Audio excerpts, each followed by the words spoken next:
Well, good evening, racing fans. Welcome to Racing Action from Grand River Raceway in beautiful Elora, Center Wellington, nonetheless. Our first dash will go to post in approximately 20 minutes. Beautiful evening. Track listed as fast, clear sky. 10 races for your harness racing enjoyment. Let's get a look at the changes. Note in race number 1, number 9, The Lies We Tell changing open to blind varietal. The hobbles extended 2 inches. Hobbles let out 2 inches. Race number 2, number 1, Candon, changing from telescope to open varietal and adding a Murphy blind on the left. Number 2, Arts Alive, blinkers to blind varietal. That's blinkers to blind varietal. Number 6, Tango Sealster is scratched, and scratch 7, Redland Wrangler, scratch the 6 and 7. Race number 3, there were no changes. In race number 4, note that 1, Champagne Shimmer, changing blind bridle to blinkers, blind to blinkers. Number 2, Adamant is changing, is adding a Murphy blind on the right. Number 5, Quisp, blinkers to blind bridle, changing blinkers to blind bridle, and removing the Murphy blind on the left. The also eligible not moving in.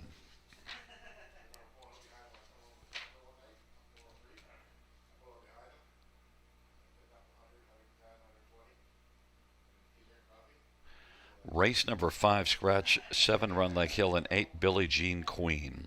Race 5, scratch 7 and 8. Race number 6, there is no missing line for the 6. Was scratched August 7th from Woodbine, so did not race. The 7th race, number 4, Davios, changing blind bridle to blinkers, blind to blinkers, and changing aluminum to steel shoes up front. Scratched is number 7, Aaronwood, Big Deal. Scratched the also eligible. And races 8 through 10 have no changes. No changes, races 8 through 10. Once again, reviewing races 1 and 2. Note number 9, The Lies We Tell, changing open to blind bridle. Hobbles extended 2 inches. And the second half of the double 1, Candon, changing telescope to open bridle and adding a Murphy blind on the left. And number 2, Arts Alive, blinkers to blind bridle. The 6 and 7 are scratched into the second race. 16 minutes to post time. Time to welcome in our co-host and handicapping expert, our London Bureau Chief, Sugar Doyle. How are you doing, buddy? Doing all right. Just coasting along here in the Grand River Racing Studios in London. Yeah, it's a pretty good weekend. Hambletonian weekend. And what a Hambo. Epic Hambo. Going to Apex, holding off Big Ranger. What a horse race. Yeah, it's. I didn't see it because I would have had to get up early. But you know what? They got this cool thing called replay, so watch the replay. Yes. But Dig it up, man. You won't be disappointed. Yeah. And what else? You know what? Are they doing the draw for the Gold Cup and Saucer today? I believe the nominations closed for it. If you wanted to race in the Gold Cup and Saucer, nominations. you had to put them in. But I think the draw may take place for the eliminations tomorrow. I'm not sure how many are in there, but there's been lots of interest for sure. Yeah. What else? Other than the Hambo, anything else going on exciting for the harness racing weekend? Harness racing weekend for me was a good time. I mean, we did our show with you on Friday evening.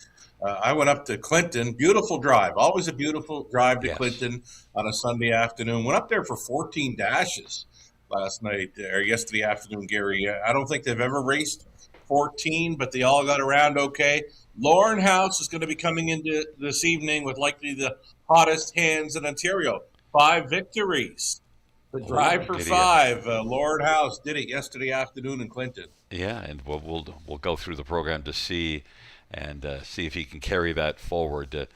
I've seen a number of five baggers of late. The guys get on a roll, and so Oh, Lauren House popping up with five. Jay Harris had five recently at Georgian wow. Downs, and you know, it's just and I think what Sammy Filion had a hot stretch here a little while back, and so Yeah, that's one thing about the guys on the B tracks. They get on a run and they like to win in bunches. I always notice that with a guy like Travis Henry around London. When he'd win 4 or 5 in a night, a pretty good chance he's going to keep that going for a pretty good run. And that's one of the things I've noticed with our guys on the B tracks. When they get hot, you want to stay with them.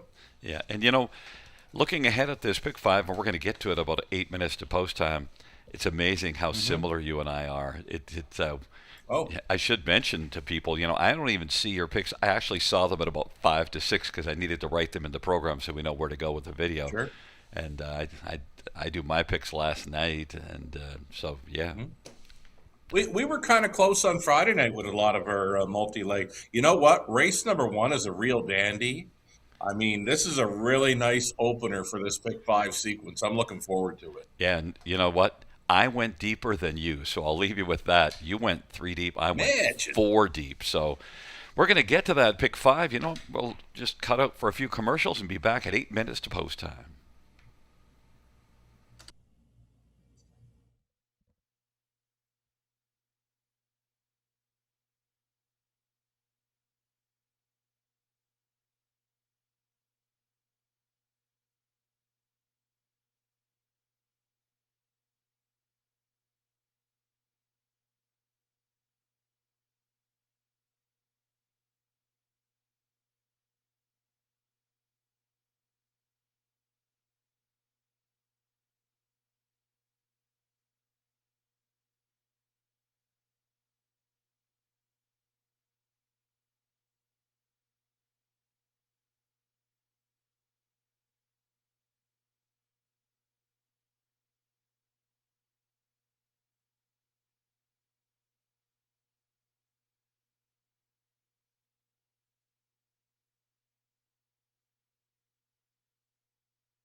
Winback Farm graduates are born to compete and raised to win and have made over $480 million and have won over 50,000 times. Yearlings for sale at Goshen, Ohio, Lexington, London, and Harrisburg. Featuring first crop yearlings sired by Meadowlands Pace winner Beach Glass, Adios Pace winner Cannibal, O'Brien Award winner Lawless Shadow, multiple O'Brien Award winner Tattoo Artist, and Dan Patch Award winner Volume 8. Yearlings eligible for multiple racing jurisdictions. For more information, visit winbackfarm.com.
Welcome back to the show, everyone. We are getting set to set things up. 10 dashes on tap. Track announcer Gary Guy says some pretty nice racing conditions over the 5/8 of Grand River Raceway this evening. Getting set to dive into this pick five sequence, and what a great opener to the pick five, $5,000 guaranteed pool, and right up front. Let's get right into it. I've got a ticket idea mapped out, and I'm in to go for about 21.60, I believe, on a 20-cent wager. Yes, indeed. Gary mentioned he goes 4 deep the opening leg, and I think I have a good idea who is fourth win in there. I think he's likely going to be trying the 2, 4, and 5. That's where I'm going to go. 2, 4, and 5. Better Bell. Been racing up close and been right there in her last two with runner-up finishes before. Sugar. Amazing Addie. Yeah. Before we show mine, I want you to take your guess on who my fourth horse then is, because you're right, I do have the 2, 4, and 5. So, but before we cut to mine, and we'll tell our video team not to put mine up, I want to see if you can figure out who my fourth one is. It's got to be a 6 or 7 here. Oh, you go through your picks, and then before we put it up, you take a guess on what is the fourth horse. Because think about who I like. I'll narrow it down then. Okay. All right. So, Amazing Addie, the 4-horse in here. Love her chances. She was with us a couple of times last summer where she was a winner, and she was second best from 2 outings over the river. She does have that life best mark as a 2-year-old over Grand River, 156-3. And if she wins tonight, she's going to shave multiple seconds off of that life best that she holds on to in her 3-year-old season. Also include the 5, same thing, only different. Never Been Better with a 52-1 life best to mark in the latest. Over to race number 2. I'm going to go 2 deep in there. Rail starter, 1 Can Dan, and next door Arts Alive. Going back on the Lasix program there for trainer Terry Glent with Paul McKenzie on board.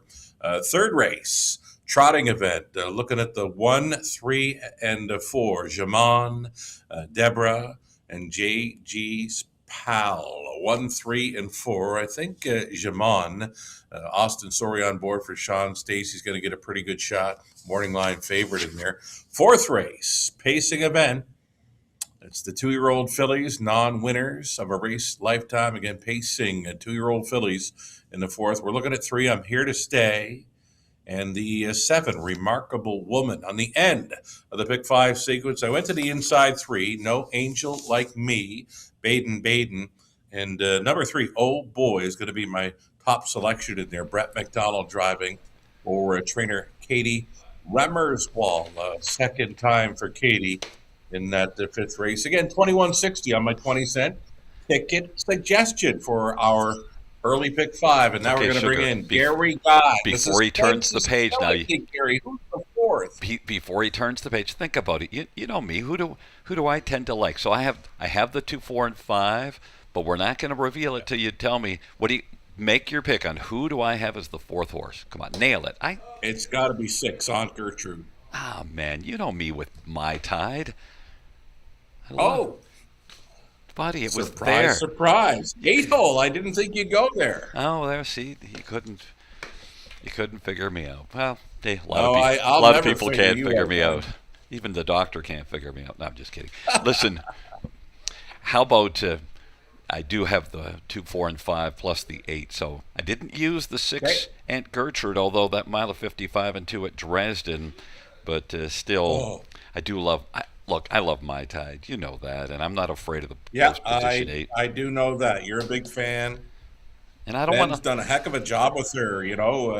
A pretty serious injury for her last season, and for her to come back like she has, Gary. Wow. Yeah. Look, I can't leave Sammy Filia, Ben Hollingsworth off of pick 5 out of the first race. Sure.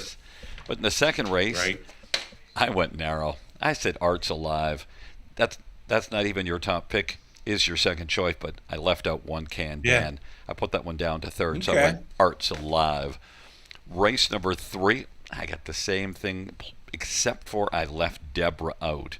So I'm in with, what did you say, Jamon? I like that. And JG's Pal. I believe that's what they've been calling him at Mohawk, Jamon. I'm going to go with you there. And so Jamon and Sure. JG's pal. So I've left one out of there. So I've left a horse out of the second that you have and one out of the third. But then, you know what? I said, Okay. fourth race, I'm with Sugar. And Nice. I alternate. I mean, I went 3-7. You have 7-3, but it doesn't matter. It's the same two. And guess what?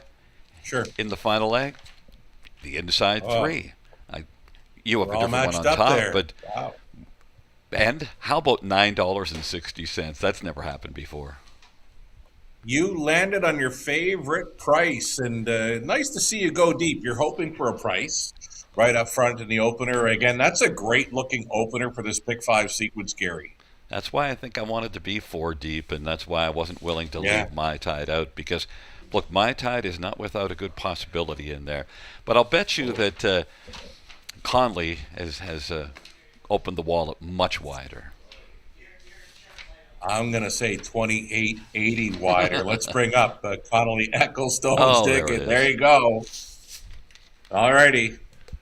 2880, Connolly Ecclestone. If you want to play along with Connolly's early pick five, let's take a look at what he's got mapped out here. He's going 4, 5, and 6. Three of the best post positions going at Grand Ripper Raceway, right behind the car, pretty much. And yeah, that's again a great looking opener. And good luck, Connolly, getting through the opening leg with a 4, 5, and 6. Connolly opting go deepest of all in leg 2. Again, Gary with the single on 2 arts live. I went 2 deep, the 1 and 2. So Connolly includes those along with 3 Greystone Watchman and the 8 Chase the Cheddar. Again, 6 and 7 is scratched from race 2. The third race for Connolly using Jamon on the rail as well as 4 JG's Pal from the trailing spot, the 9 Alquist Hanover. Back to 2 deep in the fourth for Connolly using 3 I'm Here to Stay. And from the trailing spot 9, Fit and Fierce. Connolly not minding those trailing posts tonight for his pick 5 sequence. And race number 5 for Connolly in the end, using 1, No Angel Like Me, as well as the 3. Oh boy. Like that. 2880. So again, if you're playing along with Connolly Ecclestone, it's the early pick 5 starting up. Great looking opener, great betting board. There is no, and I mean no, clear-cut favorite at all just yet. I mean, co-favorites right now are 4-1. Get in on the opener. $5,000 guaranteed pool. Pick 5. Good luck.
Field on post parade for race number 1. One is YS Flower number 10. Brady Goyers for Joe Pereira and Imagine Stable. Number 2 is Better Bell. Lauren House for John Chiquine and Robert Pooley. Number 3 is Sonny's Girl. Paul McKenzie for Matt Dupuy and 8th Line Investments. Number 4, Amazing Addie, Austin Surrey for John Pentland and Hunt Racing.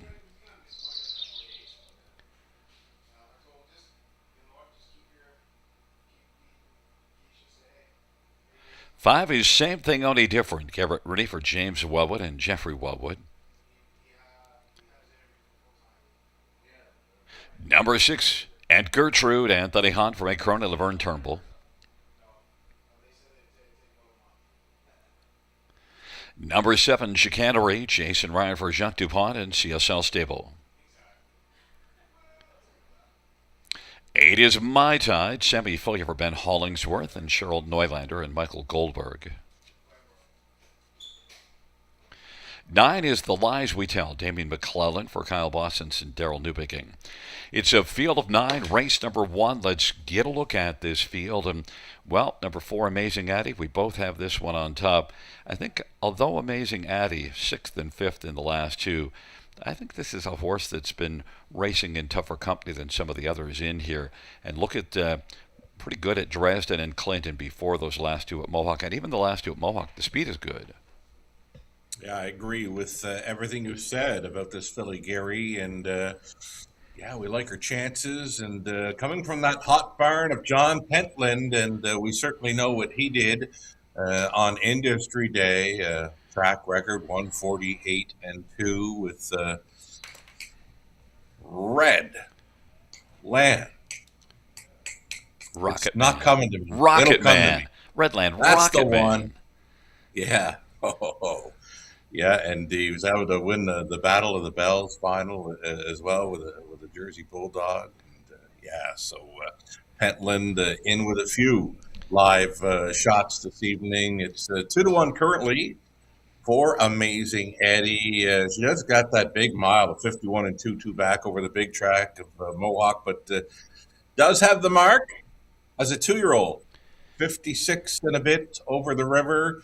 And again, Gary, if she wins tonight, she's going to shave multiple seconds off that light best. Last 2 starts at Mohawk didn't leave much, but if you look at Dresden, got out and was second and finished second in a good mile of 55-1. In fact, up at Clinton, how about 54-2 at Clinton? What a crazy mile that was. I mean, if you're showing 54 over Clinton, I mean, at Grand River Raceway, it's got to be 51 or 52 all day. Yeah, and so I just think Amazing Addie, we both think this is the one, is the favorite right now, but it is a very wide open board. 5, same thing, only different. Boy, you can back this one off of a dominant back-to-back wins and 1-52-1 last time out. If you're talking about who's the hot horse, it's the 5. Oh, for sure. Very nice. Daughter of Sunshine Beach, the filly racing for the Wellwoods, Jeff and Jim. And Garrett Rooney had a choice in here. You can see he's been always listed on the 2, Better Bell, but he wants to stay with the hot horse. Never Better, 152-1, light best in the latest, and a victory tonight would make it 3 in a row. It's tough to go against this one, but I was leaning towards the Pentland filly. Same thing, only different. Definitely what seems to have helped out now is this one's been more forwardly placed the last couple races. Appears to want to be up close early. Yeah, and I see the same thing happening, right? Like, I mean, when Garrett's got a choice of 2 very nice fillies and he goes to the speed threat, you got to be thinking it's going to be speed once again. Yeah, and the thing that's interesting with Better Bell, your third choice, is this one blasted to the front in 27 last time up. But look at the start before it, 26 to the quarter, didn't even get the lead. 26-3 the start before that. Further down the page, you see a 26-3. Maybe Lauren House, you mentioned the hot hands. Maybe Lauren says, I don't care what you want to do, Garrett, because I'm gonna bomb you to the quarter.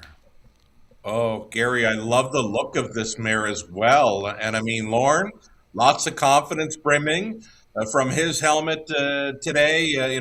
5 victories over Clinton. I mean, everything he touched up there seemed to race really good. And I do like the fact that he's got this mare down into the safety lane. She is calm, cool, and collected, ready to get her scat on, Gary. How about number 6, Aunt Gertrude? Because 7 out of 11 in the top 2 on the year. Anthony Hahn from Egg Crone. Aunt Gertrude's getting a lot of love at 3-1. I know you like the 8 Mai Tai, but if there was a 4th that I wanted to include in this pick 5 sequence, it would have been the 6 Aunt Gertrude. I mean, 53 speed, 2 back over Woodbine Mohawk Park, and got the 53 mile in, a winning mile in it, or second best at Sarnia. But 53 speed over Sarnia is crazy good. Okay, Mai Tai on the outside, 8-1. This is one that's put up some decent miles and was racing in the non-winners at 3 here 2 starts ago, was a winner in 52-2. Now, I know Post 8 changes things up, but it's Sammy Filia, Ben Hollingsworth, Mai Tai. Your thoughts? And she can blast off. I mean, you're going to have a big smile on your face as you call this first quarter if this mare does blast and find a spot up close. Like in the top 3, She'll be very dangerous if she happens to touch down in a position like that early. I got a smile on my face all the time, especially when I get to work with you, buddy. Oh, you know it. Hey, look, why not? It's a lot of fun being here, and I'm just Is too. I'm thrilled to be here. We are just about ready to rock and roll. It's the first of 10 dashes on a marvelous Monday as we are gathered at the river Let's go. field for that first dash. Moving on into position.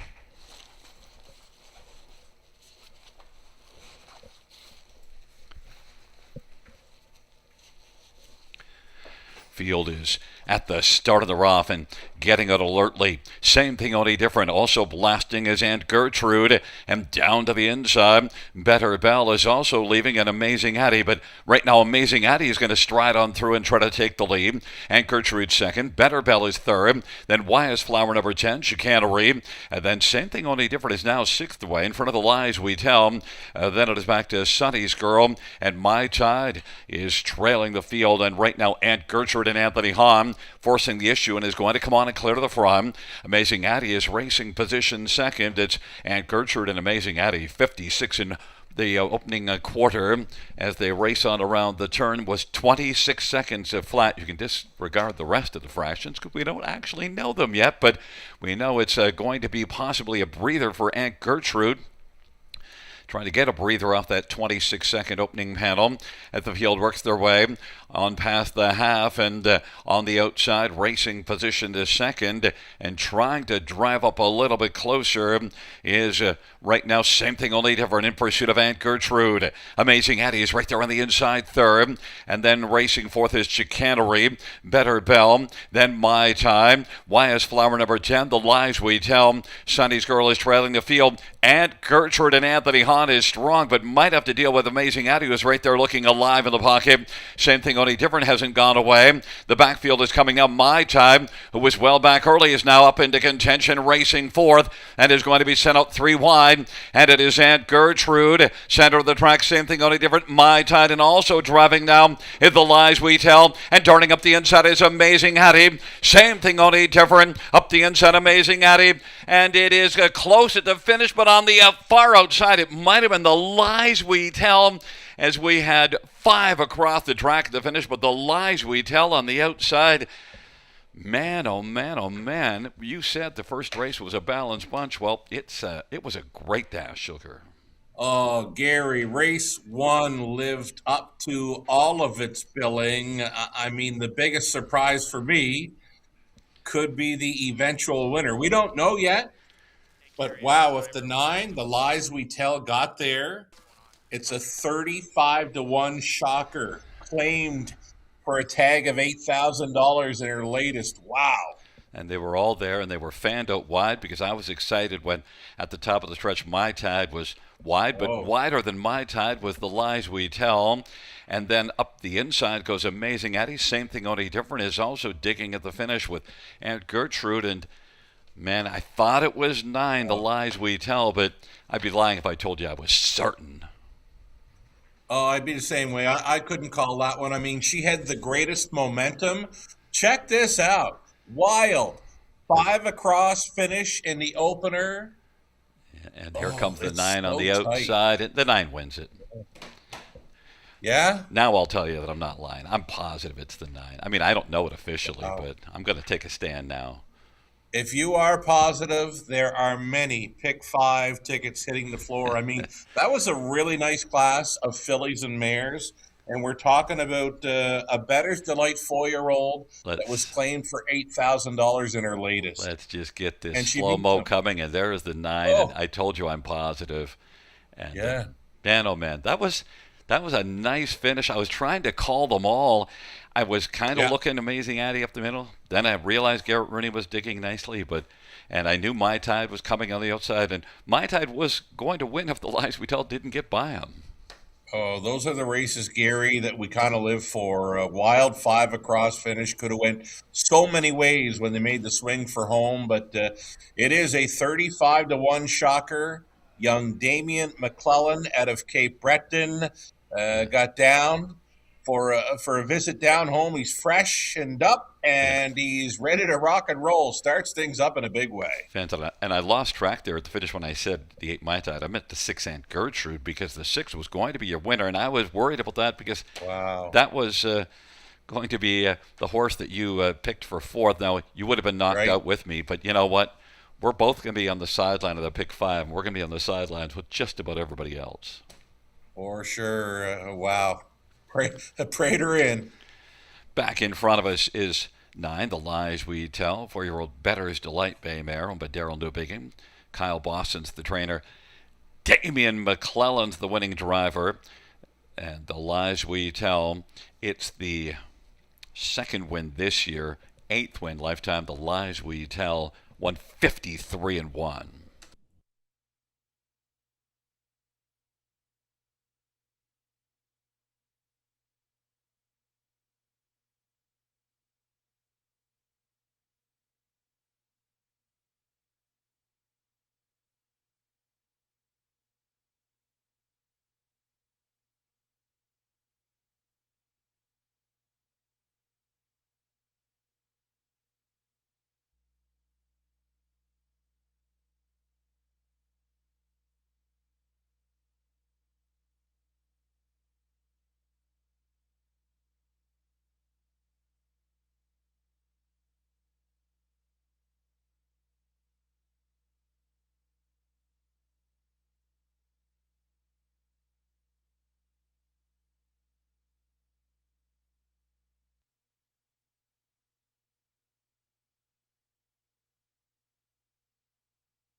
First race payouts 9. The Lies We Tell 75-20, 70-80, and 35-76. And Gertrude 680, 450, and 5. Same thing, only different, 340. $2 exactor 1100, 1080. Dollar try 2400, 40. 20-cent super 2388, 86.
Alrighty, we are back for race number 2 after a race 1 shocker and cuteness overload in the winner's circle, right? The lies we tell at 35 to 1 with some very happy folks surrounding her in the winner's circle for race number 1 of 10. Let's dive in now to the early pick 4. Oh, the hair is still standing up on my arms from that cuteness overload in the winner's circle. Pick 4 play, $2,500 guaranteed pool here. Let's bring up some ticket ideas now. Myself in this opening leg, we're using one Can Dan, and 2 Arts Alive. Over into the third, we're 3 deep in there with a 1, 3, and 4. Jaman on the rail, my top selection here for the Trotters in race 3. The fourth race, we're looking at 3 and 7. I'm here to stay, and Remarkable Woman. And to round it out, inside 3, 1, 2, 3. Easy as, right? 1, 2, 3 in the fifth race. Indigo for 720 on a 20-cent wager. Gary Guy, he's mapped out an early pick 4 as well. We got to hit this pick 4 because we're not cashing on a pick 5, not with a 35 to 1 winner in the opener. Over to race number 2. Gary's on the inside 2, 1 Can Dan, Arts Alive. He's 3 deep in the third trotting event with a 1, 3, 4. His top play in the fourth, it's the 3 Up Here to Stay. Backup plan is 7, Remarkable Woman. And indeed, we're on the same page for much of this. Pick 4 play. Gary Guy using 1, 2, and 3 in the final leg. He's in to go for 720. Maybe that was a Connolly ticket, hey? This is Gary's ticket for an early pick 4.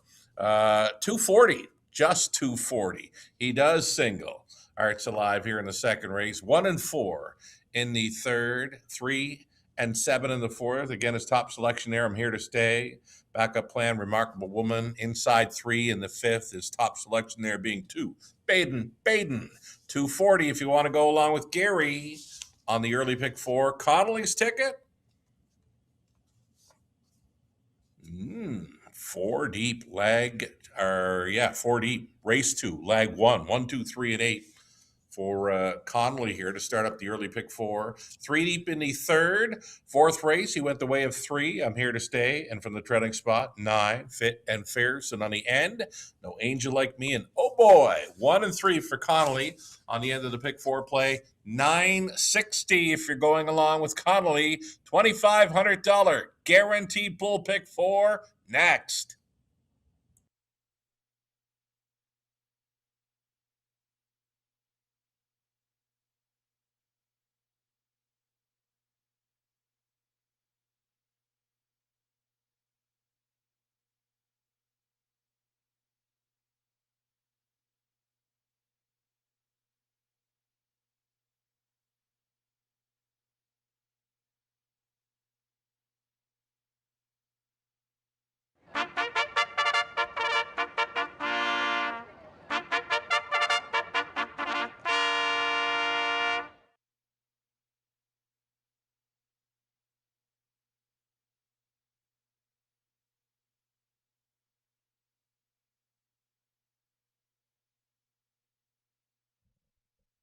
On post parade 1 Can Dan. Freddie Golliers for Joe McIsaac.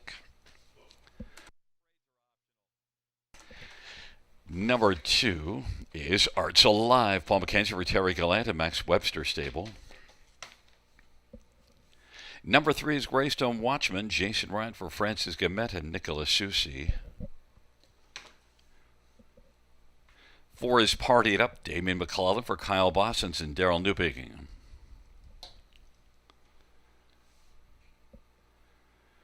Number 5, Make It Come True. Scotty Coulter for Geek Gagnon and Stephanie Gagnon. 6 and 7 are scratched. And a break, Chase the Cheddar. Sammy Philly for Cassidy Schneider and Colonel Schneider Jr. It's a field of 6, race number 2. The 7 and 8 are out. And, well, let's get right to 1 Can Dan. Changing telescope to open bridle and also adding a Murphy blind to the left. And you know what? The horse in the first race is the one with the 2 equipment changes. Maybe we're going. You should be going with the one here with 2 equipment changes in the second. Yeah, when a horse gets a few equipment changes, is something definitely to consider here. But Number one can Dan for me off a very nice mile in the latest, 54-3. And Brady stays on to drive for trainer Joe McIsaac. And that was after missing some time, right? We're talking 3.5 weeks or so. So I'm expecting real good things for this one can Dan in the opening leg of the pick four play. I'm just kind of still Mortified. shocked at Mortified. that open. Yeah. And look, I said that I had similar picks in the pick five to you. You know, I feel like a kid in school. I copied off of somebody else's homework, and that got me in trouble because we both failed the class. Uh-oh. Did we ever? But you know what? Redemption, start of the pick four, so maybe one can Dan. I kind of shied away. One top three finish in 20 starts on the year.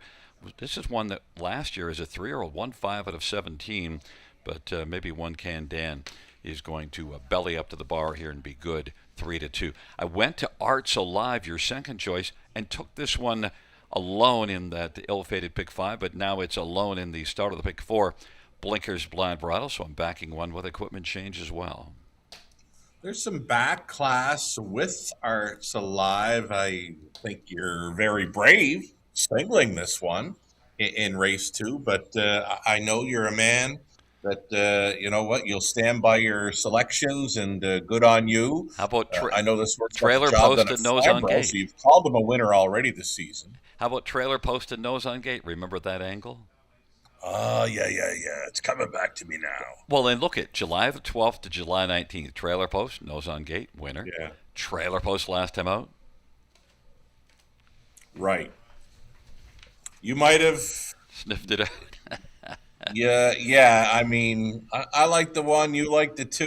But yeah, it's that nose on gate, going for the trailing spot, right? I mean, we've seen it a number of times, and that's one of your favorite angles at the river, right? Well, and the other angle, too, is Arts Alive has 3 wins this year. The rest of the field has, well, was going to be Wow. 3 wins between them, but we lost one with Redland Wrangler, so the rest of the field has 2 wins and Arts Alive 3. But you know what?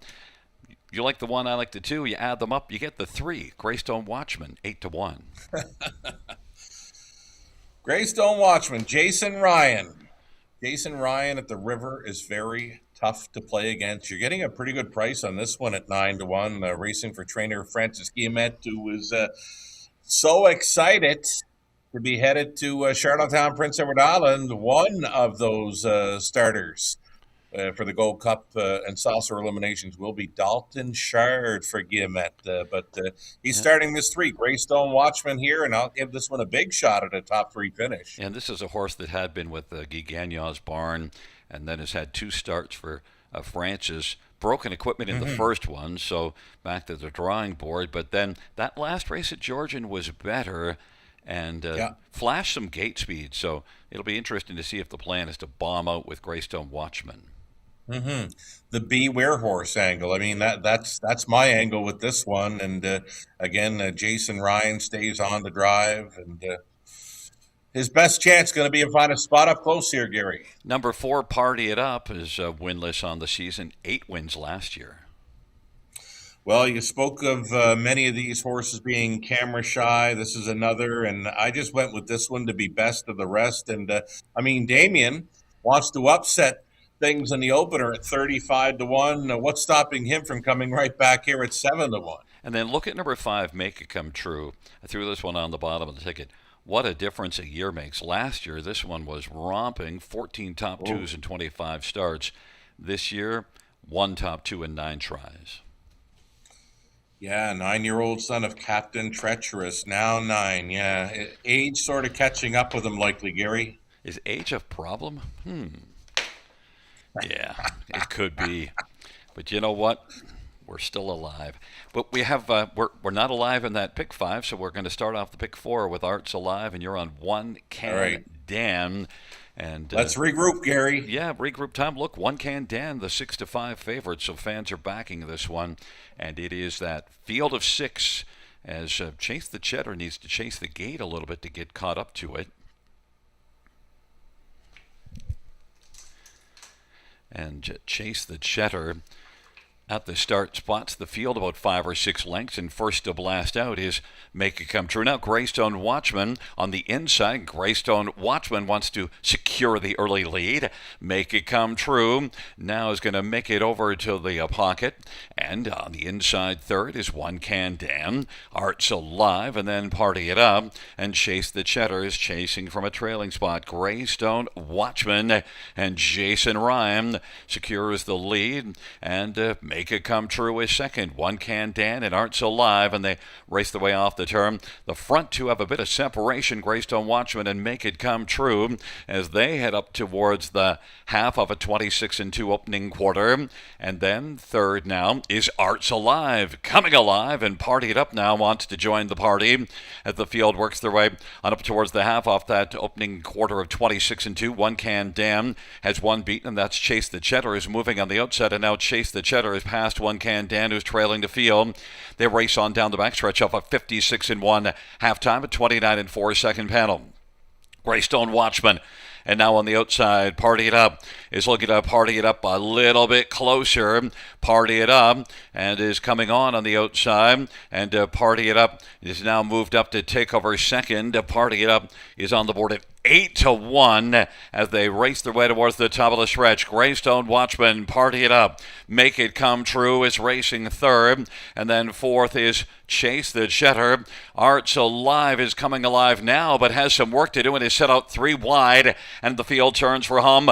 Party It Up, Greystone Watchman on the inside, Chase the Cheddar, and out wide is Arts Alive. They're fanned out and looking to dart up the inside is Make It Come True. We're going to get another big finish here as they come to the finish, and it is Chase the Cheddar, Party It Up, Party It Up, Chase the Cheddar. It is really close between those two. They were all there at the finish. The first race and the second race very similar. All the horses are coming at the finish. I think this one's closer than the last one, and so we might need to take a look at that slow-mo. But 55-4, 2 balanced races, Sugar. Gary, is this how it's going to be, man? All night? I mean, that's wild. And long shots again. Yeah, and the thing with Chase the Cheddar, I mean, he's in a photo, but he spots the field 5 or 6. Always does. 0 gate speed, but usually a pretty good kick late in the mile. But he was off the gate even, like 5 lengths back at the start. So, I mean, we're going to see between the 8 and the 4. Partied up, partied hard. And I thought maybe Scotty Coulter up the inside, but his horse flattened out. But right now it's between the 4 and 8, and it's going to be, I'm going to say Chase the Cheddar, but it's close between Chase the Cheddar and Party It Up. You want to take a stand? Crooked. Well, I got to go 8, but he got a little crooked right here. He gets really tight with the 4. They're touching wheels. If he was straight and strong through the stretch, he'd have won by a full length, but he got a little crooked. I think we're going to see that he got there anyway. I believe he got there. That's tight, Gary. I don't know. Well, that's why I didn't call it. I hate to hedge and not call, but you're right about Chase the Cheddar, and it was a great shot there. Wow. And the 8 is a winner at 20-1. And shows you how much the best he was if you watch that start again. He spots them about, I'm going to say, 5 to 6 lengths. Well, he just paced them out on 54 is what he did. Yeah. I mean, when the gap top beginning. But I'm going to go out on a limb and say there's going to be a pick 5 carryover. I mean, there was only $13 live going into that leg 2 of the pick 5, and now you got the 20-1 upset, back-to-back upsets.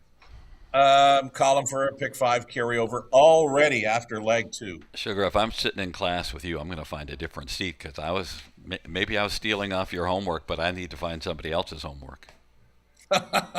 You don't want to follow me early tonight anyway.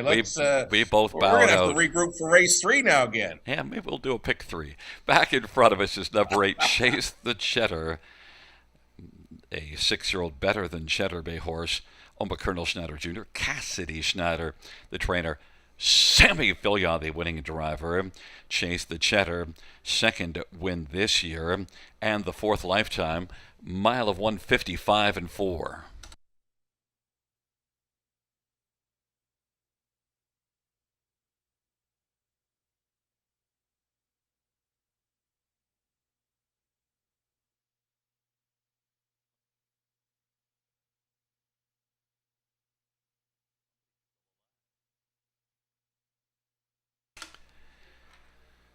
Second race payouts, number 8, Chase the Cheddar, $43.30, $15.90, $5.20.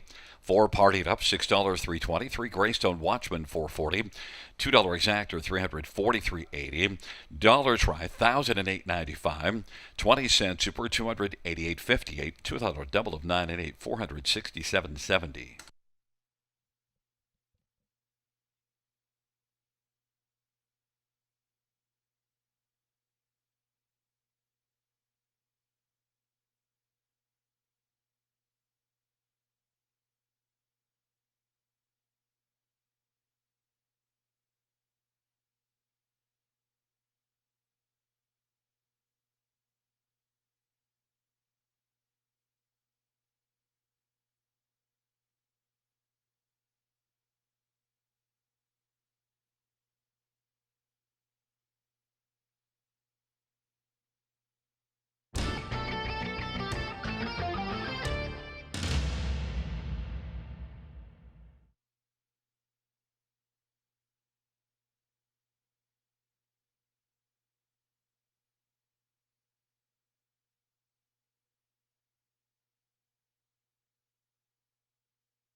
Second race order finish from the top, 56324 double scratch 1. That's 56324 double scratch 1.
Field on post parade for the third. One is Jamon Austin Sorry for Sean Stacy and Hudson Stanibreads and Dale Larson and Steve Downey. Number 2 is Maestro Sealster, JP Renault for Julie Walker.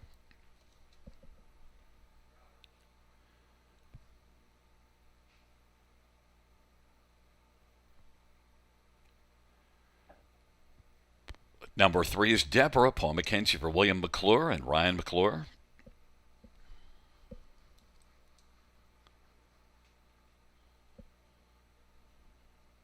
Number 4 is JG's pal, Sammy Filia for Brian Lawrence and Stuart Lawrence and Smirk Incorporated. Number 5, Esplosione, Jason Wright for Francis Guillemette and Nutriglow Canada. Number 6, Muscle Fashion, Andre Goy for Caitlin Graham and Steve Mihalik.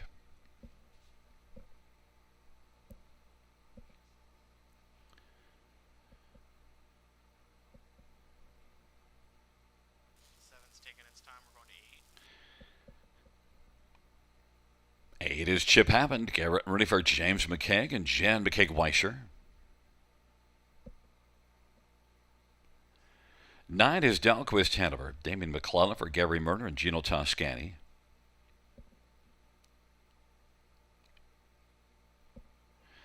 And number 7, Tyrone Bowtie, Brady Goliard for Mike Armstrong.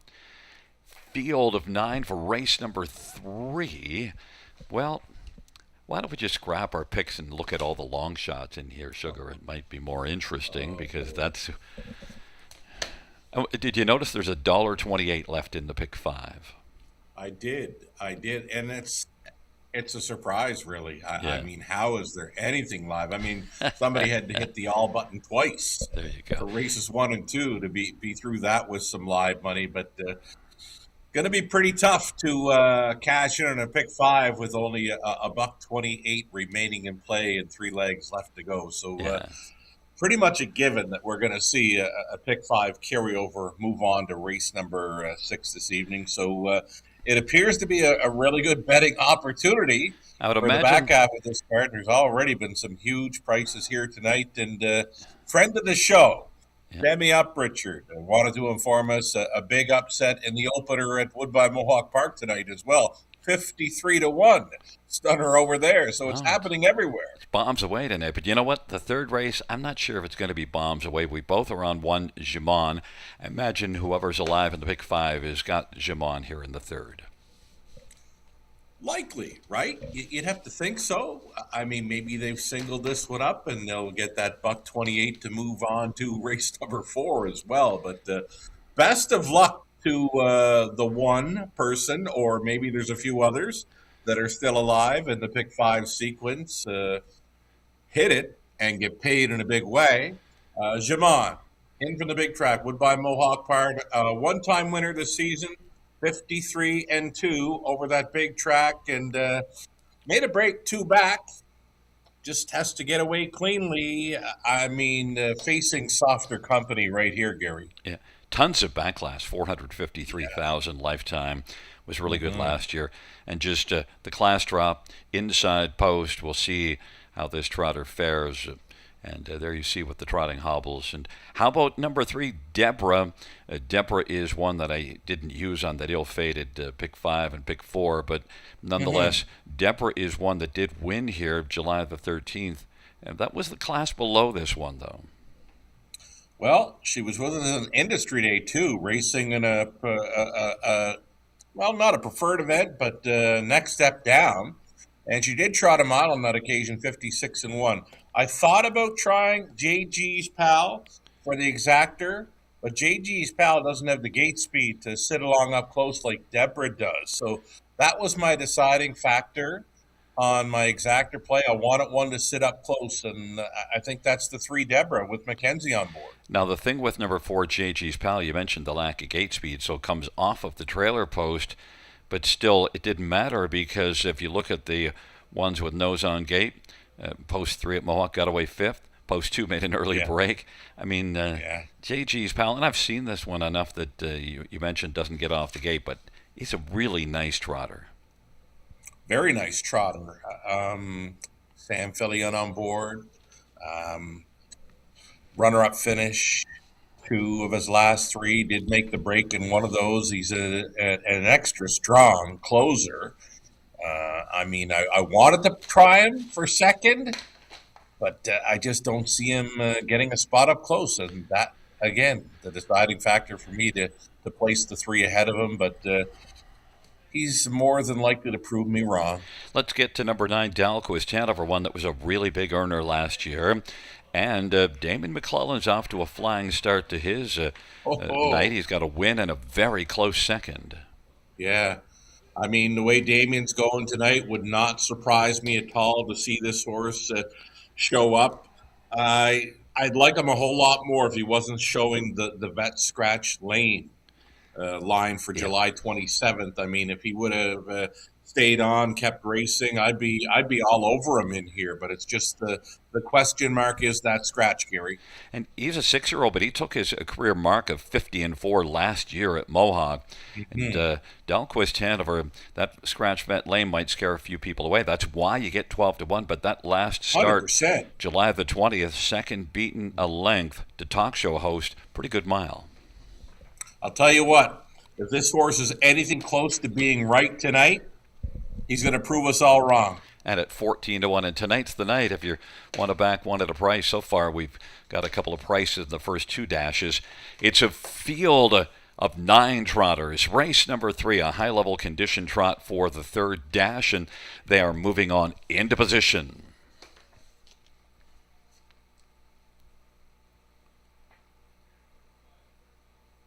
Field for the 3rd race is at the start of the rough, and right now it is Esplosione leaving with Jamon to the inside, Deborah in the center, on the outside Muscle Fashion and Tyrone Bowtie.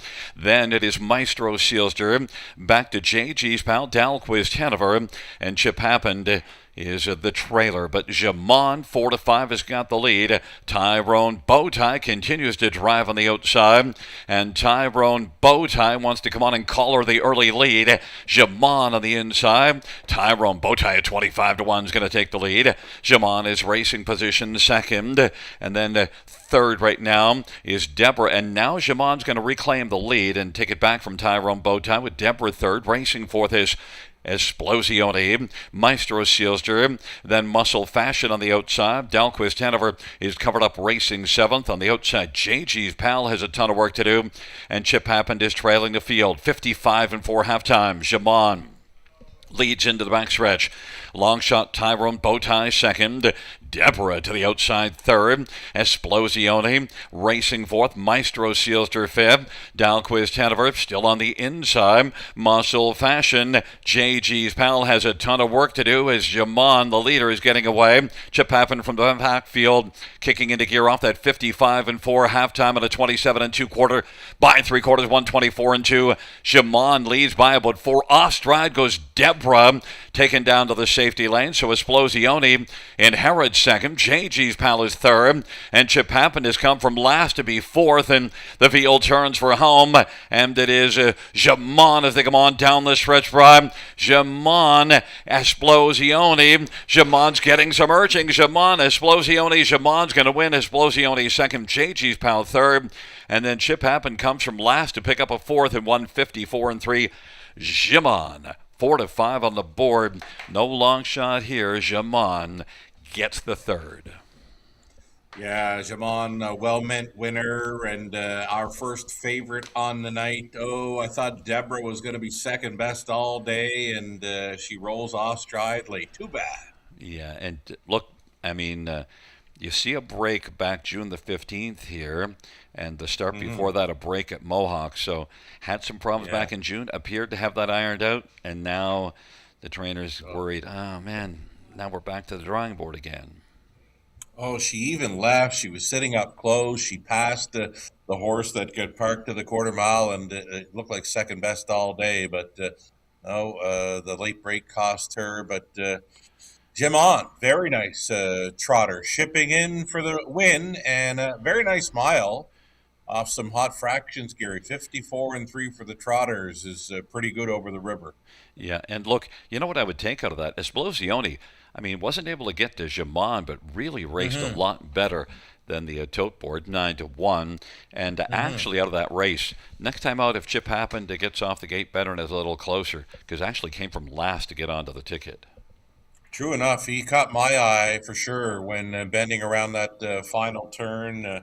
A very nice fourth with that group, and of course JG's pal. Yeah. I mentioned not a whole lot of gate speed, but always closes up sharply. Well, the last two were JG's pal and Chip happened early, and they both Wow. get onto the superfecta ticket. But nobody was going to get to Jamon because Austin Sorry opened up, and so even though he started to tire at the finish, still had plenty enough to get home in front of Esplosione. Yeah, I thought this horse raced really good, and I haven't seen much of this one over at the big track of Woodbine Mohawk Park. But anytime you see those types coming in from the big track and likely facing softer competition, they're well, it's a pretty good chance we're going to see them posing for a picture, and that's what we're going to do right here in the third. Back in front of us is one Jamon, 6-year-old tactical landing bay gelding, owned by Hudson Standardbreds and Dale Larson and Stephen Downey. Sean Stacy is the trainer. Austin Sorry, the winning driver. Second win on the season, 19th lifetime for Jamon.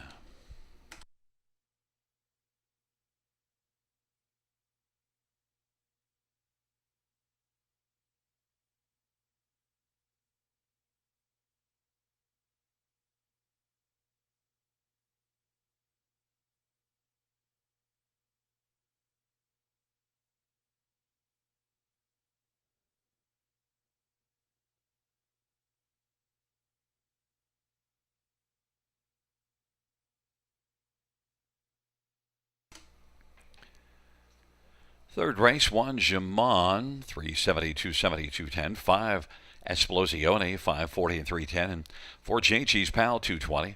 $2 exactor, 1760. Dollar try, 21.55. Dollar super, 190. 80, 20-cent super, 38.16.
Third race.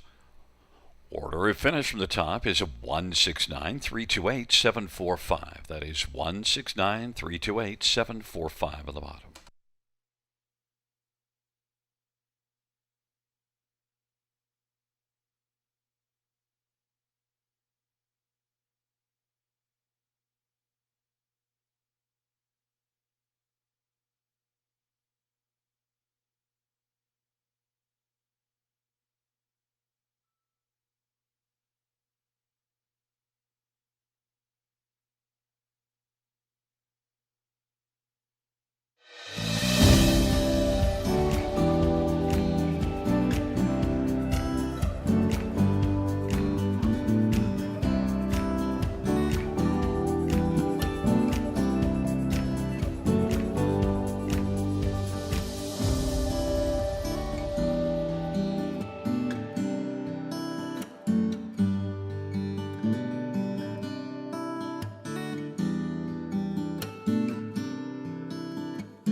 Field on post parade for the fourth.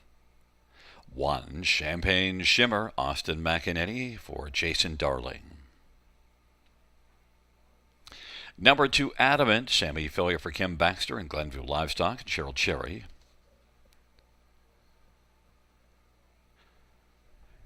Number 3, I'm Here to Stay, Austin Surrey for Scott McEnany and Bradley Grant.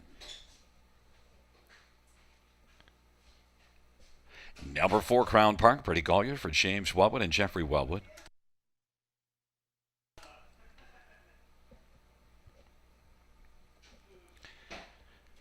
Number 5, Q-Wisp, J.B. Bruno for Julie Walker and Herb Kurek. Number 6, Miss Bulldog, Natasha Day for Doug Millard. Number 7, A Remarkable Woman, Scotty Quiller for Sean Stacy and Hudson Stanabrads.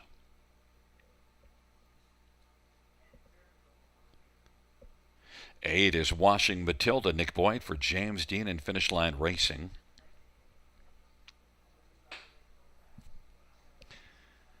And 9 is Fit and Fierce, Jason Ryan for John Pentland in Molyneux Racing and Murray Cox, John Shares in ownership. Field of 9, race number 4.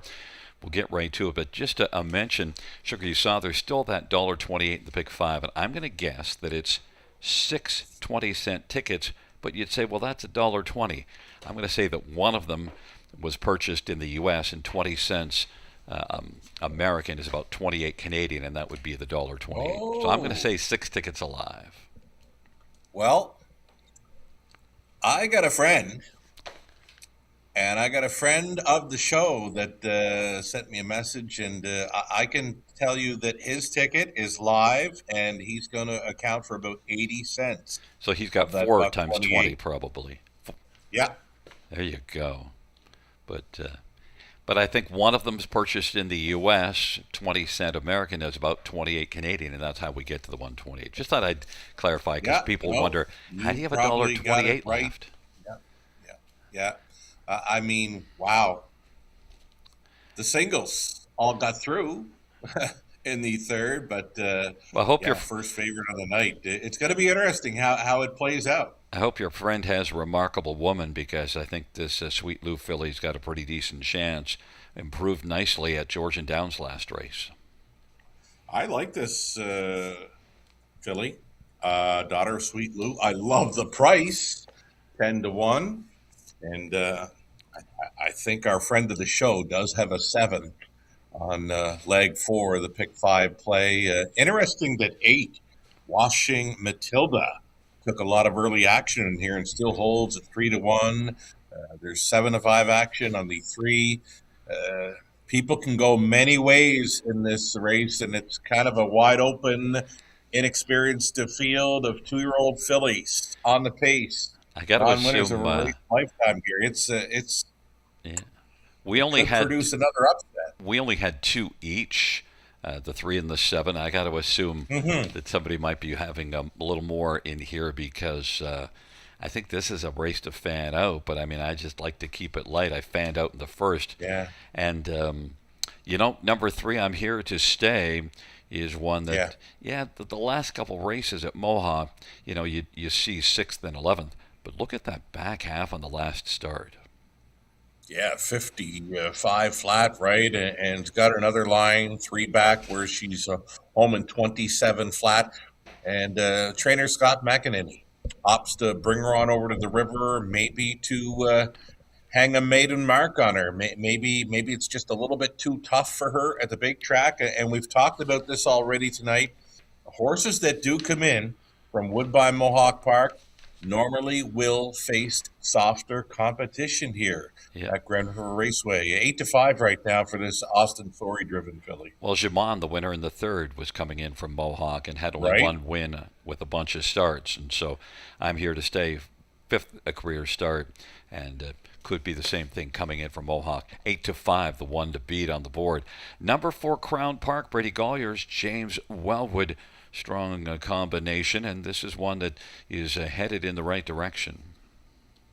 Yeah, it's got some pretty good early speed as well. I mean, sitting third, 1/4 mile 28 in the latest, and stayed on for third. So going in the right direction, that was an improvement for this daughter of cattle wash last time out. And yeah, I'm going to go back to mentioning the 8, Gary, Washing Hmm. Matilda, holding at 3-1. I mean, Nick Boyd brought her out on post grade, and she was bouncing, like kind of playfully galloping along.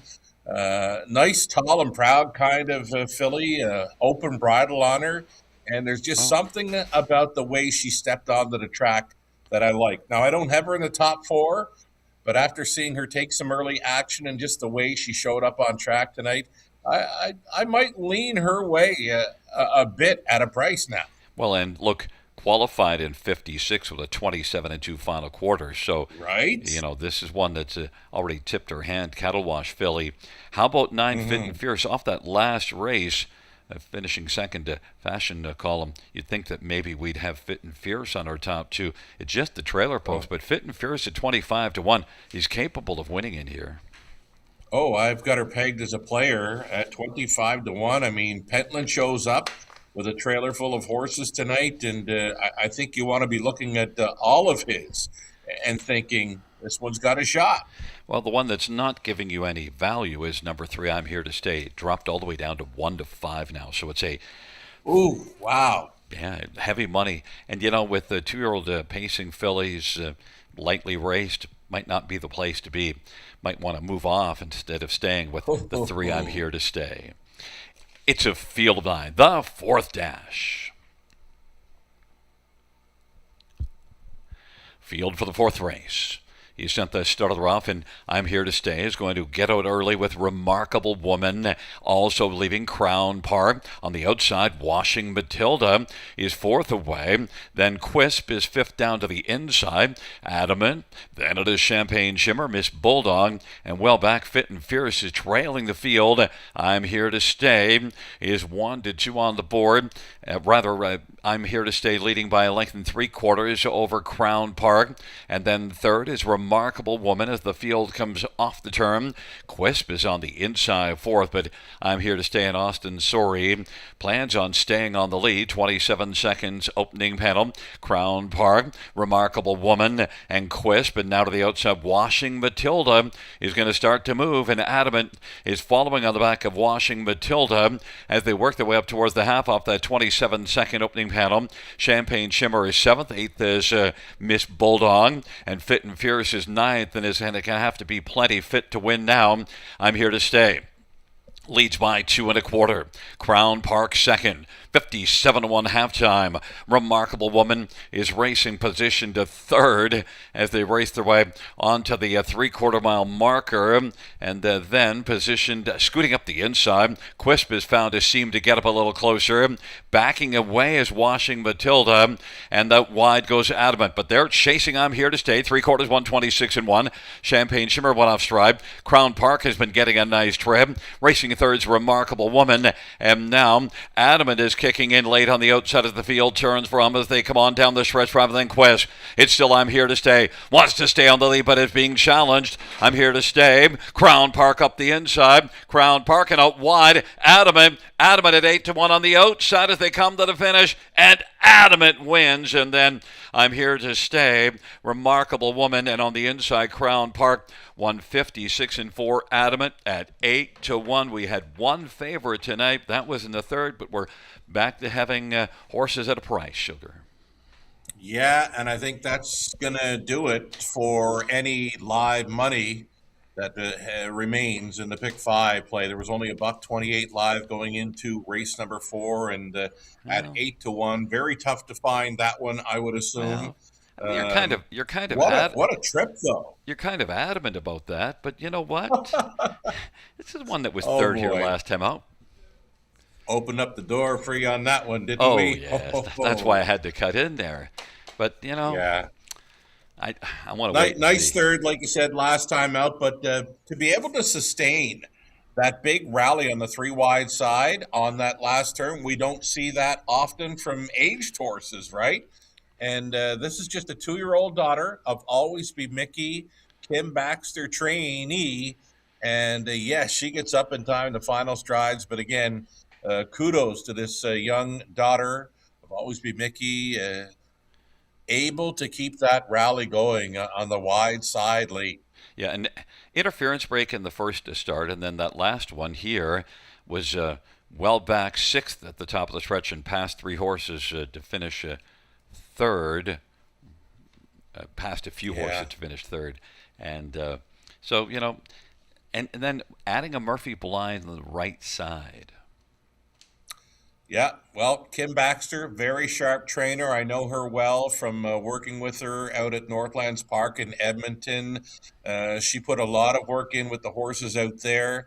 She's come to Ontario with her partner Clark Bealby, and she's done some great things. She had a really nice trotter around Grand River Raceway last season, but Kim Baxter, pretty sharp with the horses for a number of years. Well, we're going to find out if your being adamant about the pick five is correct. We'll find out in a minute or so. But Hmm. you know what? We found out that Adamant was the best in here, and a 2-year-old Always Be Mickey filly, owned by Glenview Livestock, Cheryl Cherry. The trainer is Kim Baxter. Sammy Filia with the winning drive. The driving double for Sammy Filia on the evening. Mile of 150, 6 and 4.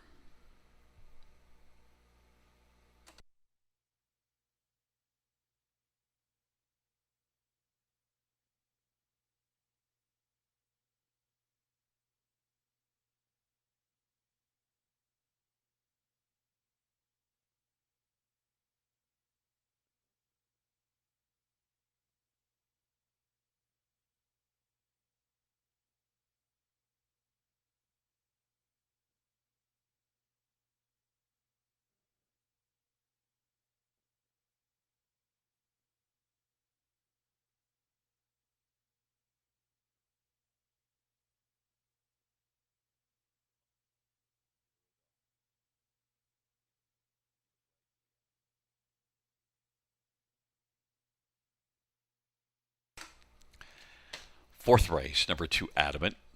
19, 20, 310, 380, 3 I'm Here to Stay, 210, 210, 7 Remarkable Woman, 330, $2 Exactor, 36.50, dollar Try, 67.40, dollar Super, $224, 20 cents Super, 44.80.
Fourth race. Order of finish from the top, 912 456 387. That's 912 456 387 on the bottom.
Field on post parade for race number 5-1. No Angel Like Me, Scotty Calder for Candice Morale.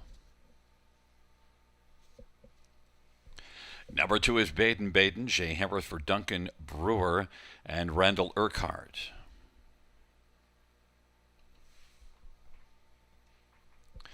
Number 3 is Oh Boy, Brett Madonna for Katie Remmerswall, and Brett shares in ownership.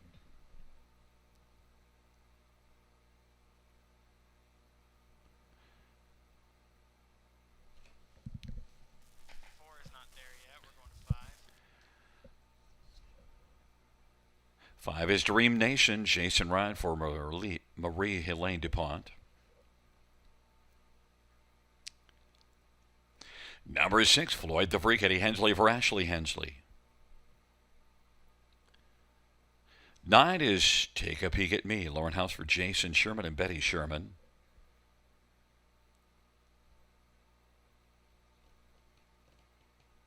And there is 4, Stomper Tom, Sammy Filia for Mike Armstrong and Rachel Burns. Field of 7, race number 5, featuring the Super High 5. And, well, Sugar, you being adamant was correct. Yeah, I mean, what a trip for a young filly to swoop up 3 deep for a long while. I mean, all the way around that final turn, 3 wide, and still finishing up strong on the end of the mile. So, job well done, trainer Kim Baxter, and very nice drive. No money in the filly pick. for No the money in the mile. pick 5. One upset. Yeah, so race number 6, we're going to have a carryover because there was no money left in the pick 5, which Right. you were adamant that the 2 winning would knock that out. So, and you were right. And look, what about being right here? 3, oh boy. Ooh, what a stylish looking son of Donato Hanover. Second time for the trainer, Katie Remmerswall. Needed that last start after missing a little more than a month. Brett McDonald stays on for the drive. Again, Mr. Handsome right there. And look, Talking about the horse, by the way. oh, I thought you were talking about me. 3, oh boy, is Oh, boy. one that, just I think 57 at Georgian Downs, transfers well, drops a level 2. That was non-winners of 5,000 Yeah. last 4. So I can see why you go, oh boy, but I'll tell you where you really go, oh boy, 17-1? Oh boy. Yeah, that ain't going to happen. I mean, look where the money's at, the 5. That's not going to happen. No, but number 1, No Angel Like Me, is one that raced a lot better last race. Was off form, got away from Mohawk, came in here. Now maybe things are going in the right direction. Nice mare, and she's done well when she shows up at the Grand River Raceway. A decent third last time out after working out the pocket ride. Scott Coulter going on board for a catch driving assignment. She looks great, nice and relaxed prior to this race, and just a one-time winner this season, but always in the hunt, right, with 6 runner-up finishes. Yeah, I love that. And look, I did use Baden on top. I know that it's only a 5th last time out, post 8 here. Dropped down to this class last race. If you look at all the lines before that, was facing tougher. And then last race, just not able to get a lot accomplished out of post 8. But I got to believe that Baden, the big difference, you see those 2 previous starts left well. Last race didn't leave well. I think Baden, Jay Harris, he's going to be firing early. Yeah, an improved post to work with. I think the 2-hole will fit this mare much better than the outside 8, which she had last time out. You talked about it earlier. Jay Harris recently with 5 winners over at Georgian Downs. Yeah. Should we take a peek at the 9 horse? 40-1. Oh, let's have a peek. Is right. Yeah, Lauren House, 5 driving wins at Clinton yesterday afternoon, and at 40-1. Yeah, like I said, you're not going to see these kind of odds. These odds are going to change. And look, this So is just bear with us, folks, as we go under a minute to get in on this high 5 play. I think the action should be towards the 3 over the 1, 2, 9, and then using maybe the all button for the 4th and 5th spots in the high 5 plays. 9 Take a Peek at Me was a really good one last year. 10 out of 25 in the top 2, added 3 thirds. Take a Peek at Me so far, was a little slow to get rolling, but the last 3 were better than the first 3. So you get a couple of runner-up finishes and a 4th. Right. I don't mind this son of Trixton at all. I'm still sort of scratching my head the way the odds are setting up here with this 5. It is a possibility that this money that is bet to win on 5 might have been meant for a horse at another track, and maybe the money stays there. Well, one thing with Dream Nation, if you go way back, February 5th, was racing very tough company. 3rd beaten 2 lengths in 54-4. That's a very strong trot mile. Well, maybe, but this horse does not warrant 1 to 5 here. I mean, does the money disappear, or was it just a mistake in wagering? Yeah, and just well, we'll find out. It's also a veteran with $634,000 lifetime. So, but you're Well, getting maybe we missed the memo altogether, yeah, Gary. well, you're getting a horse coming in off of a break and off of back-to-back eighth place finishes. So, if I'd have got the memo, I might have just thrown it out. So, who knows? Right? But the money is right now 1-5 on the 5 horse, and we'll see. I like 2 Baden, and you're on 3. Oh boy. Oh boy, let's go. Field of 7 for race number 5.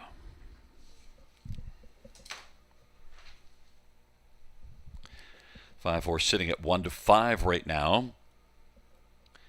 Field for the 5th race is at the start in the rough, and Baden is going to blast early, but also leaving out strongly is Oh Boy as they drive on into the turn. Oh Boy, No Angel Like Me. Baden's 3rd, racing for Dream Nation. A rather 4th is Take a Peek at Me. Dream Nation is 5th. Then Stopper Tom and Floyd the Freak, and the field works their way up towards that opening quarter, and now Baden and Jay Harris is going to grab the front at 4-1, and Oh Boy is racing 2nd. No Angel Like Me is 3rd, the inside 3 with the top 3 spots right now as they come off that quarter of 27-1, and Baden's got the lead in front of Oh Boy with No Angel Like Me.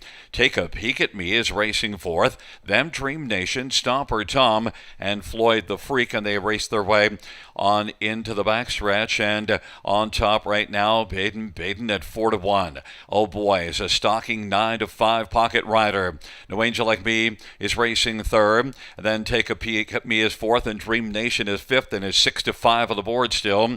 Then Stomper Tom and Floyd the Freak, and they race on towards 3/4, and it is Baden. Strong on the lead, but Oh Boy is getting a lovely trip. 56 2/2 off that 27-1 quarter. No Angel Like Me is within striking distance 3rd, and then a gap of about 3. Take a Peek at Me on the outside. Dream Nation and Stomper Tom, but it's still Baden. Baden now to the outside. Oh Boy is on even terms with Baden, and Oh Boy was able to come on and take the lead from Baden, and then No Angel Like Me is now going to try to grab 2nd as the field turns for home. Oh Boy on down the stretch drive they come. Oh Boy cruising at the finish. No Angel Like Me will finish 2nd. Baden drops back to 3rd, and Stomper Tom comes stomping up the inside to get a 4th 155 flat, and Oh Boy 9-5. Yeah, I mean, he did take the late action. I think the money stayed on the 5. Yep, but 6-5. I still kind of question it. The only thing I do switch over to my HBI account, I switch over to Mohawk and notice the 5 is a heavy favorite there as well. So possibly a mistake in wagering. Could be the answer. large amount going on the 5 here, but for me, it was 3 over the 1-2-9. Yeah. And it came in 3-1-2-4-9. I mean, this Yep. high 5 might come back all right. Yeah, you know what? I was going to say what wasn't a mistake is your top 3, 3-1-2. I love Baden, but then when Oh Boy said, yeah, you know what? You've had a nice 3/4 of a mile, Baden, but guess what? I'll take it from here. Oh, this horse was sitting on a big trip, especially after missing a month prior to the latest, and this would be the 2nd start for trainer Katie Remmerswall. Brett and Katie sharing ownership with Brett driving. I mean, this horse, Take a race look, 5 had his name written all over it. Take a look at Stomper Tom coming to the finish. I just find it interesting how he races if we get that shot, but how Let's he's get a look at him here. sticking his head down. way down. Yeah. Head down and reaching out. Yeah, I like that look. I've always liked the low head. I remember back years ago in Summers PEI when I first started going, there was a free-legged pacer, Banning Hanover, a chestnut, used to race with his legs down between his knees. Yeah, well, look at this. 3-1-2-4-9, so your top 4 were 3-1-2-9, so you were wrong, buddy. I was I ever? Back in front of us is number 3. Oh boy, driven to victory by Brett McDonald, 7-year-old Donato Hanover Bank. Look about Katie Remmerswall and Brett McDonald.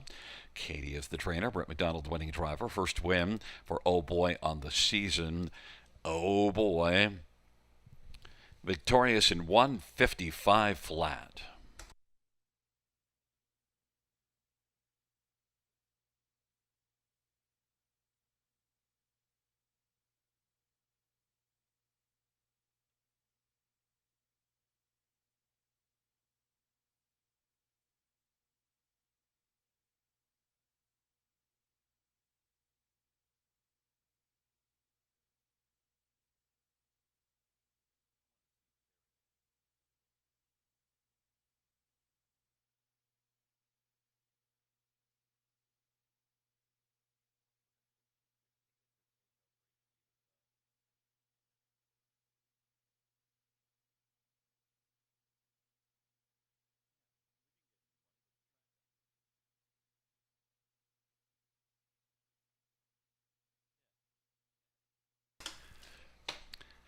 The fifth race, number 3, oh boy, $583, 231.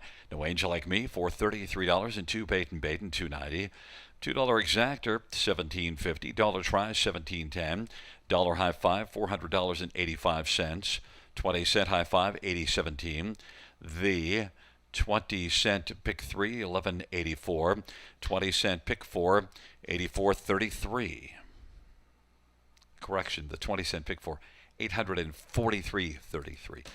The pick 5 carryover, $4,849.41. So $4,849.41.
The fifth race, shorter finish from the top, 2-3-1, 4-6-7, double scratch 5. That's 2-3-1, 4-6-7, double scratch 5. And the sixth race going to post in 7 minutes.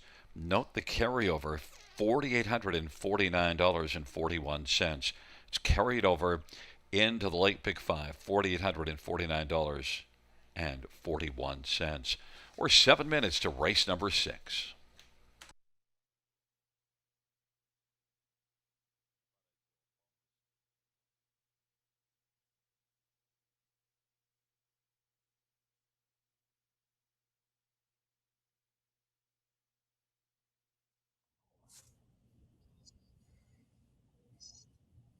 Here we go. Back half of this Monday night program at Grand River Raceway, and we're all excited. It's the late pick five kicking off. I'll tell you why we're excited. It's a carryover.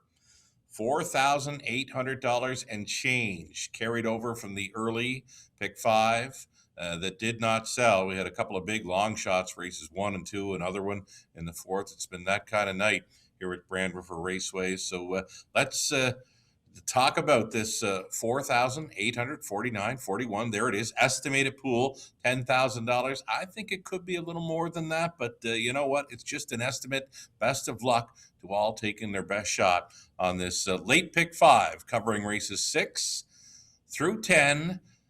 Pick five ticket suggestions. Here we go then.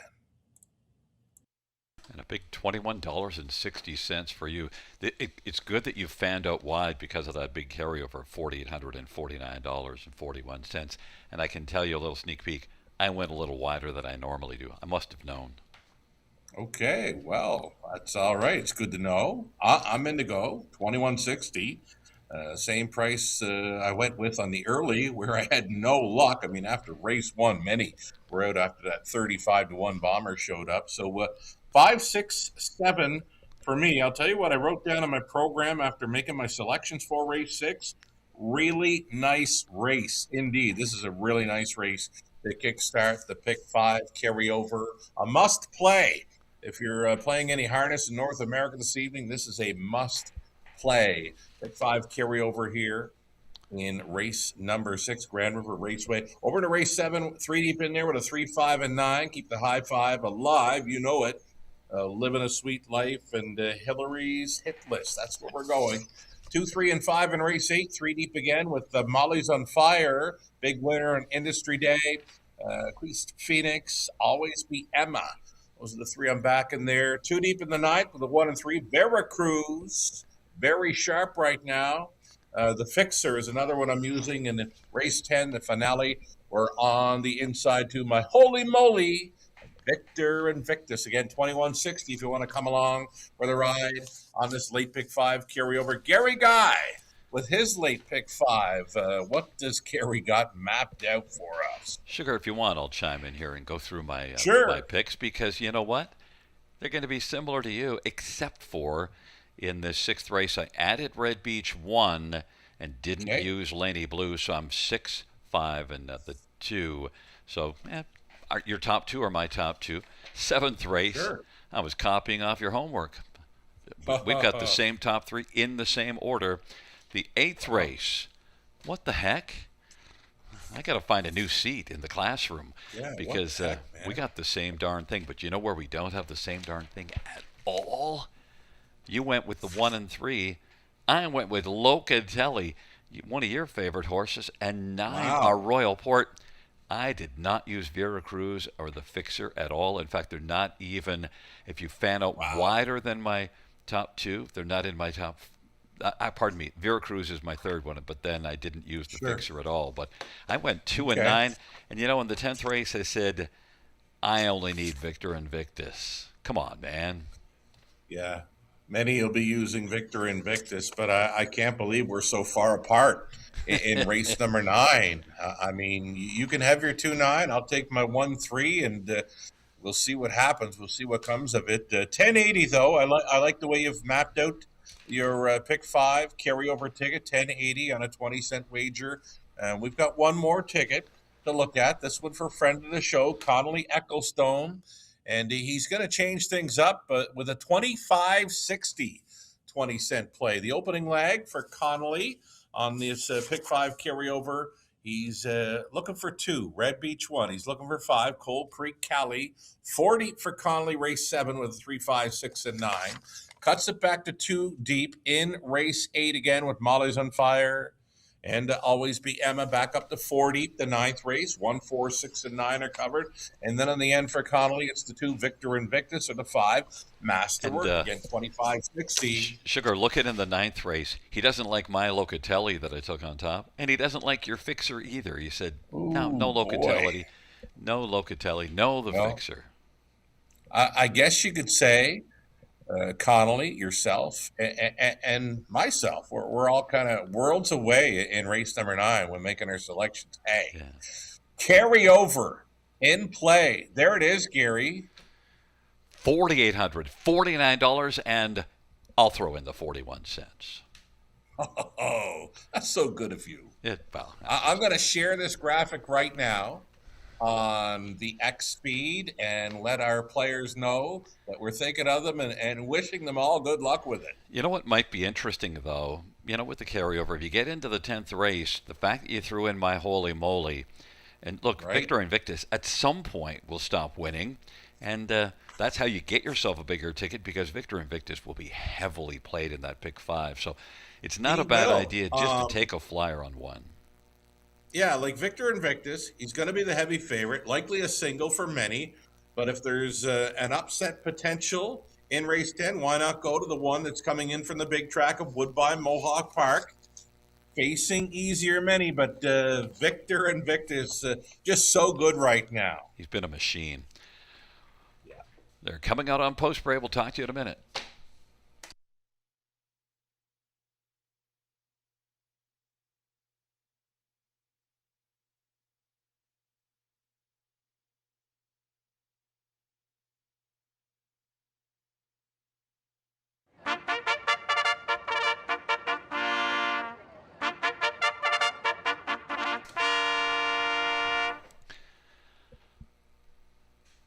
Field 4, race number 6. On parade 1, Tisha Seals to Austin Surrey for Chris Haskell and Stanley Henderson. Number 2 is Red Beach 1, Lauren House for David Omicelli and Zach Cassian. Number 3 is Jam Ooh La La, Brett McDonough for Ryan Stewart and Joe Muskokoman. Number 4, Wicked Road, semi-failure for Meg Crone at Hunt Racing. Number 5 is Coal Creek Cali, Jason Ryan for Mike Bishman, Coal Creek Santa Barbara and Chad Murphy. Number 6, Westland Hanover, Anthony Hahn for Meg Crone and Robert Woodburn and Kian Hahn.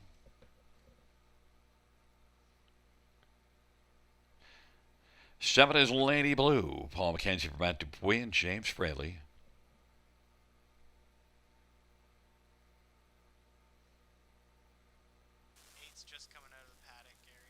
And we're just awaiting number 8. Better be something. It will be Scotty Coulter to drive for Ross Batten, and Ross shares in ownership with Margaret Batten. Number 8 is Better Be Something.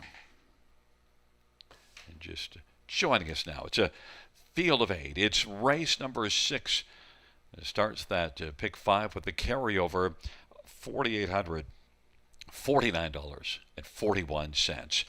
Let's get a look at this field, and the one we're going to start with is number 6, Westland Hanover, and note no missing line for August the 7th. Westland Hanover, Anthony Hahn for Meg Crone. This is one that had 4 wins in 15 starts this year. Last time out at Mohawk, though, didn't go well, but 51-3. Problem is the race went in 50-3. Yeah, might have been in a little snug, and maybe that is why trainer Meg Crone decided to scratch this filly August 7th. Looked ahead to what she was going to be racing at Grand River Raceway and thought to herself, well, that looks like a much better spot. Yeah, and look. Maybe. I'm just saying maybe. Yeah, well, we never know, but Westland Hanover, if you just bounce back to that Sarnia start, was able to win at Sarnia. It's been a little bit in and out of late, but this is a good spot for Westland Hanover, I think. Mm-hmm. Real good. I mentioned, I wrote down my selections for this race, 6, 5, 7, 3, and I don't normally do this, but right next to the selections, I wrote really nice race, which it is. It's a wonderful looking race to start up this pick 5 carryover.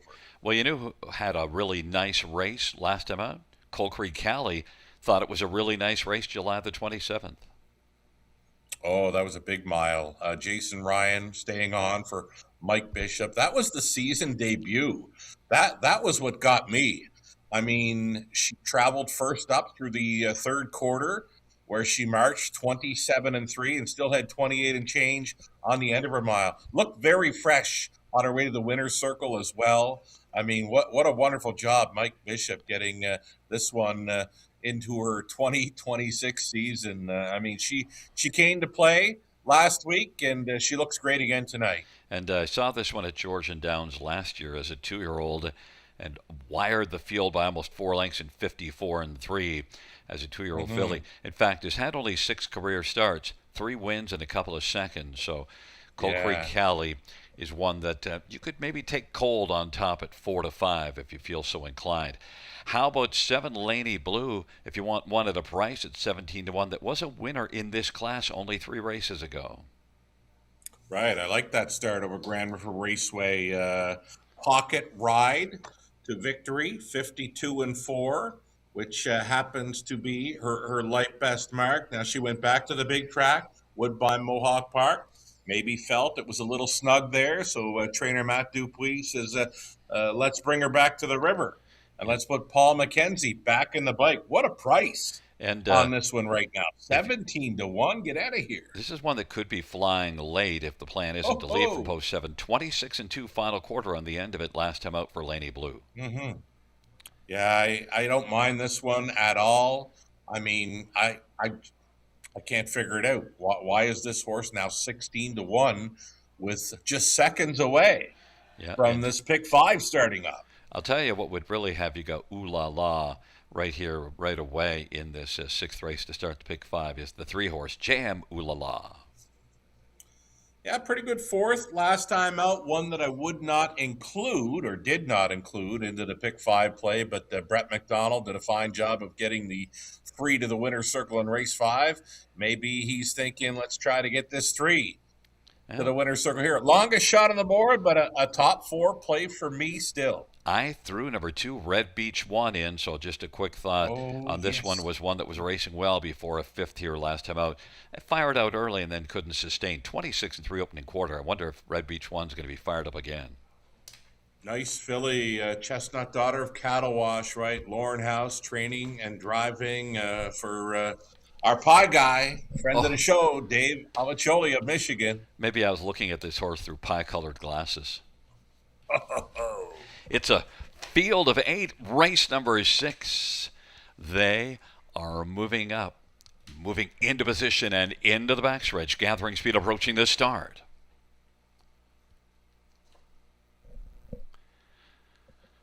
The field for race number 6 is at the start of the rough, and Wicked Road is going to blast early, and Wicked Road to easily grab the lead. Red Beach 1 forwardly placed 2nd, Coal Creek Cali 3rd, then Westland Hanover, Tisha Sealster, Jam Ooh La La, then Laney Blue and Better Be Something. Wicked Road 8-5 on the boards got the lead for Sammy Fillion. Red Beach 1 is racing position 2nd, and 3rd in line is Coal Creek Cali.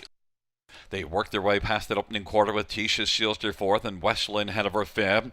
Then it is Jam Ooh La La, Laney Blue, and Better Be Something. But Wicked Road, 27-2 opening quarter. Wicked Road at 8-5. Red Beach 1 at 7-1 is racing 2nd. Coal Creek Cali 3rd right now. Then Tisha Sealster, Westland Hanover, Jam Ooh La La, Laney Blue, and Better Be Something. 8 in a line. They head up to the half of a 27-2 opening quarter, and Wicked Road has got the lead. Red Beach 1 is right there enjoying the view in the pocket. 56-3 halftime. As they work their way down the backstretch, a 29-1 second split. And now Coal Creek Cali is coming to call, but is still got to make up about 3. Then Tisha Sealster, Jam Ooh La La.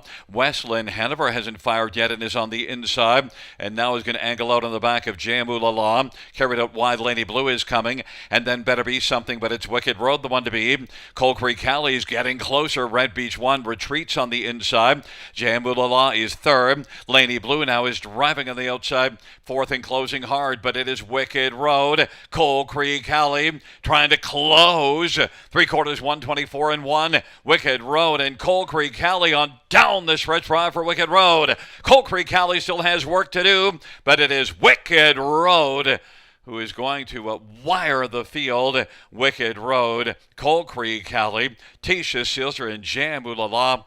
152-3. Wicked Road dumps us out, Sugar. Oh, I knew going into the opening turn. I said my pick five ticket is dead. I mean, I had no Wicket Road. I had no two, though the two. Yeah, couldn't do much with that pocket ride that she had. But Wicket Road, straight to the top, would not be caught. She was huge. I think, Very brave on her front emission. yeah. 27-3 through the third when Coal Creek Callie was making her move, and she just couldn't make it up through that final quarter. 28-2 kicker on the end. Wicket Road, props to that one.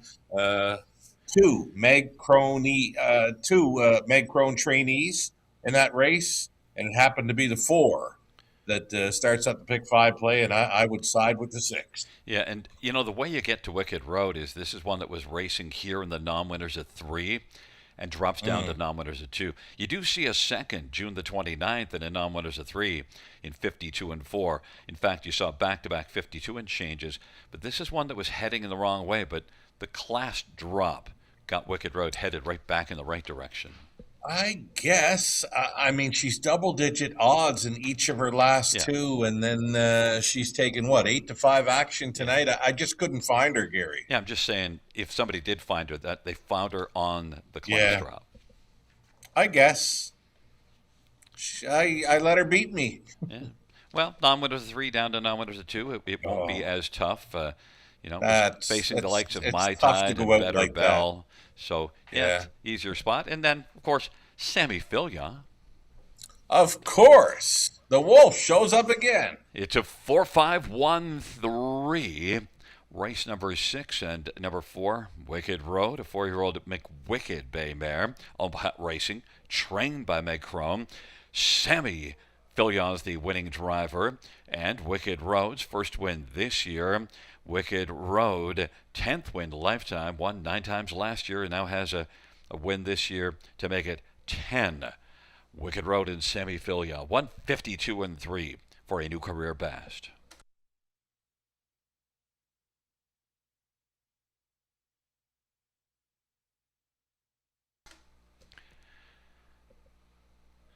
Sixth race payout for Wicked Road, 543, 20, 210. 5 Coal Creek Cali, 310, 231. Tisha Sealster, 360. $2 exactor, 1380. Dollar try, 2150. Dollar super, 113.45. 20-cent supers, 22.69.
Sixth race.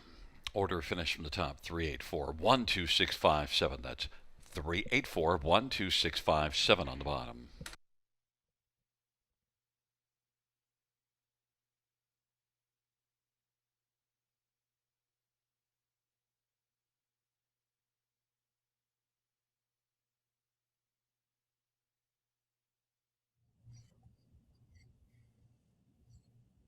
Alrighty, we are back, and we're back for another try and another multi-leg wager here at the river. My apologies for not finding that 4 Wicked Road in race 6. She was so good to go. I just watched the replay again, and wow, she was really pacing strong up the backside prior to 3/4. That eighth of a mile stretch on the straightaway, she likely clocked that in about 13 seconds flat. She was really humming.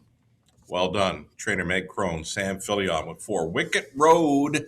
Starting up the late pick 5, we'll give a big shout out to our horse players too for supporting the pick 5 carryover. 13,000 new money wagered into it, makes it about an $18,000 pot on this late pick 5 at the river. Best of luck the rest of the way. Race 7 then, starting up the late pick 4. Let's bring up some ticket ideas. It's the late pick 4. Starting here in race number 7 of 10. 3 deep in here I am with a 3, 5, and 9. I've got no 6, who opens up as a favorite 1 to 2. It's switching to the barn now of trainer Greg McNair with Garrett Rooney on board. Number 6, Butter Me Up. 1 to 2 favorite status early. I'll stick with my 3, 5, and 9 though. The 8th race, I'm looking at 2, 3, and 5. Number 2, Molly's on Fire. I missed her on Industry Day. I mean, I saw what she did, but I missed her in making selections. But she was so good on that day. 53 flat, right off the hop. James McDonald put a new mark on her, shaved multiple seconds off her 157 score to start before that over Sarnia. So if she's as good as she was on Industry Day, she's going to get a big chunk once again this evening here at the river. Number 2, Molly's on Fire. Jason Libby trained, Austin Sorey driven. Also using a 3 and 5 in there as backup plans. The 9th race, we're on the 1 and 3. Veracruz, the Fixer, Let's Go. And in the finale, we're on the 1, My Holy Moly. That is the plan B behind number 2, Victor Invictus, who is so good right now. 720 I'm in to go for on the 20-cent pick 4 ticket suggestion. Another pick 4 for our track announcer, Gary Guy, who's doing a heck of a job calling these races tonight. 3, 5, and 9 for Gary in leg 1 of the pick 4 play. He's using the 2, 3, and 5 in race 8 as well. 9th race, he goes the way of 2, Locatelli, who I really like but didn't use tonight. 9, Our Royal Port also makes Gary's ticket, leg 3 of the pick 4, and he's siding with number 2, Victor Invictus, as his single on the end of his pick 4 play, $3.60 on the 20 center.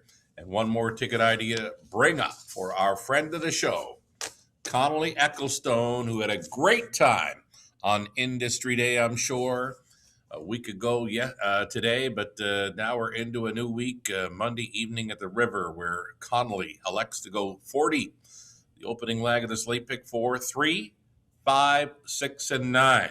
He's got Keep the High Five Alive. He's got Living a Sweet Life. It does include Butter Me Up, who's opened up as a favorite here. Hillary's hit list for the trailing spot also makes his ticket. 2 and 5 for Connolly in the 8th with Molly's on Fire and Always Be Emma. Back to 4 deep in the 9th. Veracruz, Jokic, Look Proud, Our Royal Port. Wow, Connolly's got some price players involved in his late pick 4 ticket suggestion. On the end of it, he's got a favorite in number 2, Victor Invictus. And number 5, Masterwork, sure to be somewhat of a price player there in the finale.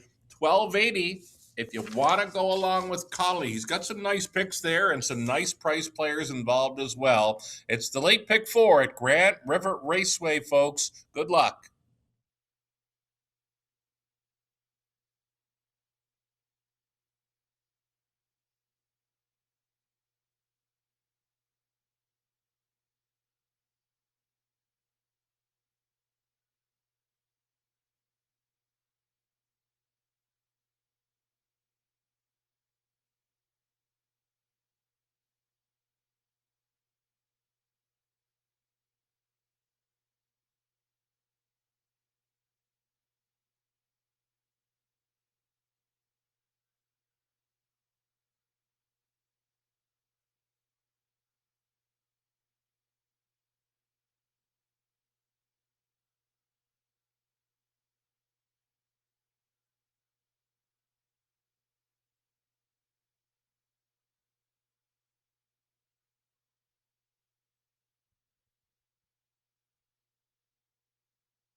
Field on post parade for race number 7.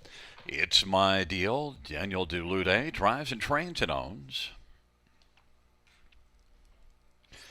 Number 2 is Shadow's Secret. Scott Culver, Lyle MacArthur, and Frank Grandinetti. Number 3 is Keep the High Five Alive. Brent McDonough for Scott McEnany and Jeffrey Brock. 4 is Davios. Sammy Philly for Jeremy Marcotte and Denny Marcotte.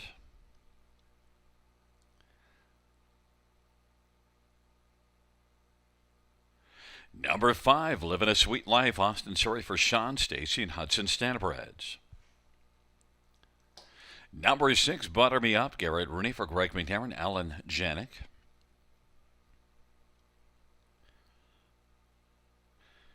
8 is Reinvest. Anthony Hunt for Shane Weber and Tom and Elizabeth Rankin. 9 is Hillary's Hit List. Jason Ryan for John Pentland and Sherry Sumner and Princeton Farms. It's a field of 8, race number 7, scratches of 7 and 10. Note that 4 Davios blind brought out the blinkers and changing aluminum to steel shoes up front.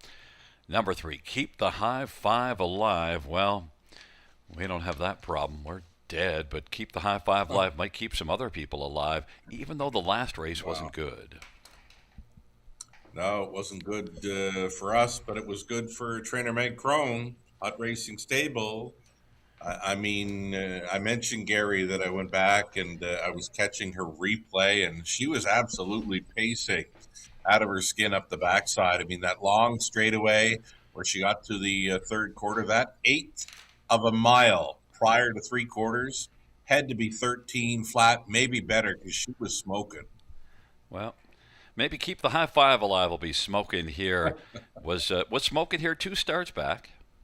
Yeah, I did like her on that occasion. She was a heavy favorite there, made a move from 4th, took control, and then just paced on to a 54-4 lifetime best. And she looks great, by the way. Brett McDonald gets the call this time for trainer Scott McEnany. One thing I think I'd tell Scott is I don't think this Cattle Wash filly likes Mohawk very much. Well, she doesn't mind the river, though, right? Hey. Yeah, loves the river. So you used this one on top, as did I. Keep the High Five Alive. Has a win and a third this year. The only 2 top 3s, and they were right here. So that's 7-2 on the board. What about number 5, Living a Sweet Life? Look, I mentioned that Georgian Downs, not overly quick. This is one that does show 53 and 1 at Mohawk. Last race just 56 at Georgian, but I think can come forward here. That's a really nice mile over Georgian Downs last time out. Now it's a Sean Stacy trainee. Now, Austin Sorey had been listed on Keeping the High Five Alive in each of those 2 starts at Grand River Raceway. So if Austin had a choice in here, maybe that should be the way, or could be the way that most might lean with this 5, Living a Sweet Life. And yeah, right now it's tough to separate 3 and 5, and it's tough to separate them on the tote board as well, both holding at 7-2. You know, a horse that might say, I don't care about your 3 and your 5 because I can get the job done, is 9, Hillary's Hit List, has been really good for John Pentland. Really good. 3 runner-up finishes in her last 4 outings. Still a maiden coming in, but she's shown all kinds of ability.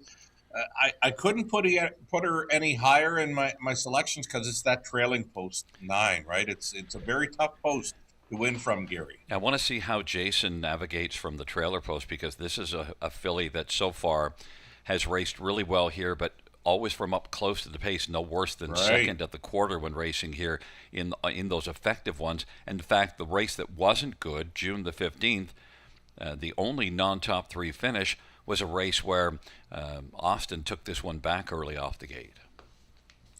Yeah, maybe Jason Ryan's going to look across the gate and see what he's got in front of him, and he may try to leave behind one other than number 1, because it does not appear to be a whole lot of gate speed with the rail starter. Plus, it's missed some time, so maybe watch for Jason to be angling towards the center of the gate to leave behind some speed. Maybe the 3. The 3 blasted to the front from post 10 at Mohawk May the 29th. And also we saw Shadow's Secret 2 starts ago, blast out from post 7. Sure. Yeah, I think that's what Jason's going to be looking for. Which horse seems to be firing here? So it's going to be a gate time decision. Number 6, Butter Me Up, is one that's already got a win this year at London, 201. So you've seen Butter Me Up in the winner's circle. Garrett Rooney, Greg McNair. I couldn't find this one for the pick 4, pick 5 plays. I did use her in my top 4 with the barn switch to Greg McNair, but gonna want to see her once from this barn. I just couldn't find her here for a victory, Gary. And I threw Shadow's Secret onto my ticket. Interference early last race, and then ended up making a break, but was a winner here just the start before it in 55 and 3.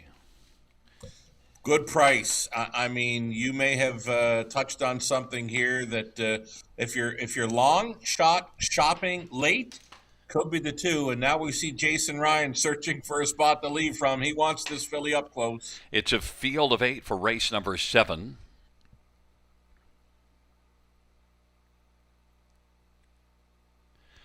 Field for the 7th race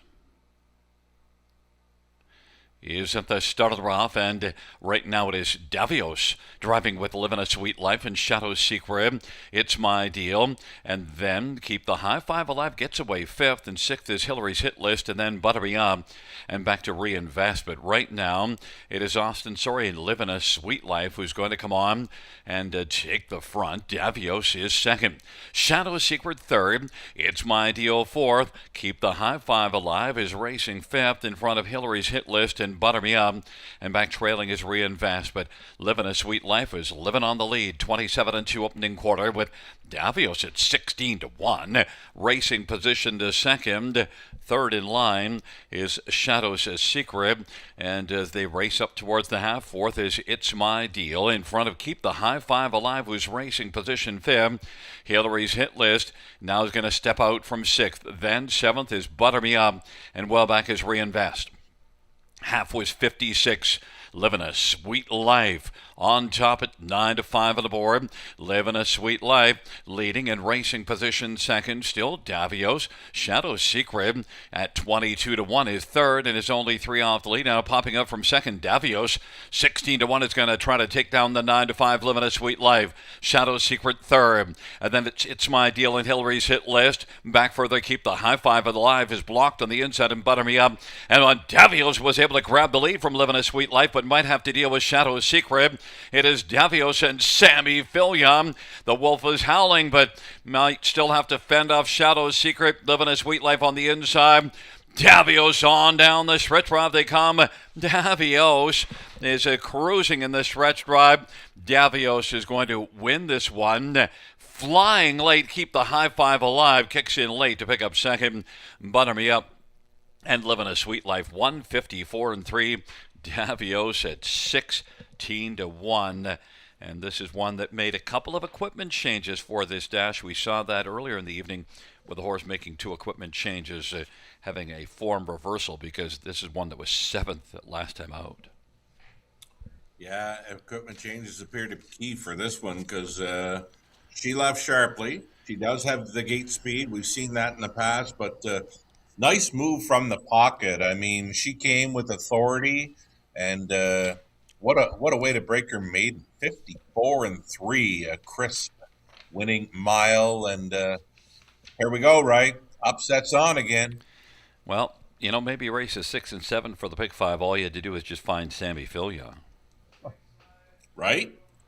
Sammy, the wolf, howling again. That's just the way he rolls, right? What a finish, though. You picked it up late with Keep the High Five Alive. I mean, wow. Really flying home on the wide side. One to circle up for next time, for sure. Yeah, he was blocked and then finally got rolling. But, yeah, you know, it's just tonight this bit of a Sammy Fillion story because that's a 3 for Sammy. Wow. Sammy having himself a night, and we've said earlier Actually, on the broadcast. 4. I should say 4 because I forgot about Chase the Cheddar.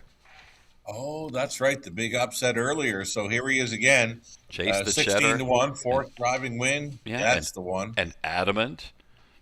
And then Oh. Wicked Road. Wow.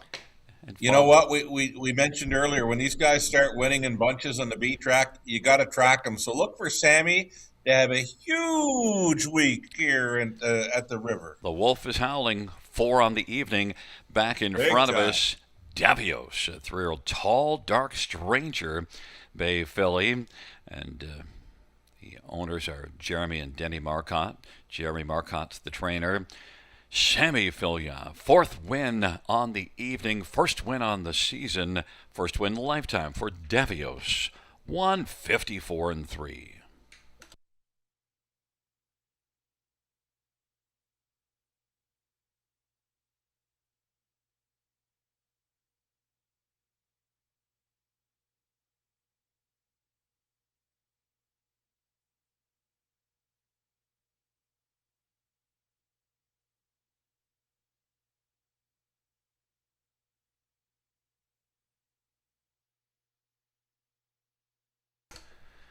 Seventh race, number 4, Davios, 34.90, 10.65.73. Keep the high 5 alive, 3.90, 6 butter me up, $5. $2 exactor, 138.20. Dollar try, 423.25. Dollar super, 823.40. 20-cent super, 164.68.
Seventh race, order of finish from the top down. 7-5, 752-143 scratch 86. That's 752-143 scratch 86.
Submissions are now open for the 2026 Youth Contest presented by the Bill Galvin Racing Alliance.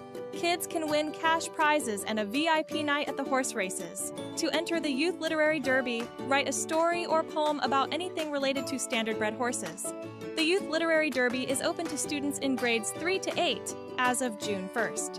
To enter the Youth Art Derby, draw or sketch anything related to standardbred horses. The Youth Literary Derby is open to students in grades 3 to 12 as of June 1st. The deadline to enter both contests is August 31st. Visit our website for more information and inspiration.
Field on post grade 1. Is she a Hazel? Paul McKenzie for Vic Putty and Jenna and Ashley Mullen, along with Haley Mullen and April McCormick. Number 2 is Molly's on Fire, Austin Sorry for Jason Libby and Lori Keeling and Matthew Bassett. Number 3 is Queest Phoenix, Brett McDonough for Dominic Gladue and Serge Leonard and Maxime Aubé.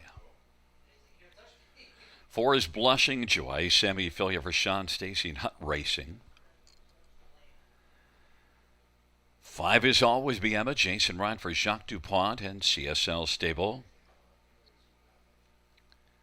Number 6, and Mac, Anthony Hunt for Shane Weber and Tom and Elizabeth Rankin. And number 7, She's Always Right, Scott Coulter, Pam Forky, and Renato Polani. Field of 7, race number 8. Let's get a look at this field. And, well, it's sort of the pick 3. Maybe we could get in on the pick 3, Sugar, because the pick 5s and pick 4s have not been our friends tonight. Well, I've said it before. I'll say it again. I'm not the best. Far from it. When trying to put together winning multi-leg wager tickets, I'm more of a high five or superfecta guy. But I don't mind mapping out a ticket. But they're tough. It's one of the toughest wagers in the business, I think. I think I'm just going to go all. Oh. I'm cashing. Then it becomes way too easy, right? I'm cashing. I don't have the money you do, though, right? So. Oh, God. I don't have any money. I love spending. How about spending it on number 2, Molly's on Fire, though? That could at least return you something. Won't return you a ton, but wow. 5-2 is not bad. Missed on this filly Industry Day. I did. She looked great when she stepped out on track. She looks just the same here tonight, kind of full of herself. James McDonald drove her to a 153 flat victory in the opener on Industry Day, and we thought, wow, we're going to see some big miles on this day, but it didn't go that way until the very end when Redland Rocket Man broke the track record, 148-2 for the 3-year-old Pacers. But this filly pacing in 53 flat, that is a big mile, folks. The way I remember how Industry Day went and the speed of the horses after the next few races. So I got to go to her on this day. Molly's on Fire at 2-1 is a great bet, I believe. I'll stick to it. I went that way with you, but I'll tell you, Always Be Emma certainly can make an argument. And look at that last race at Mohawk.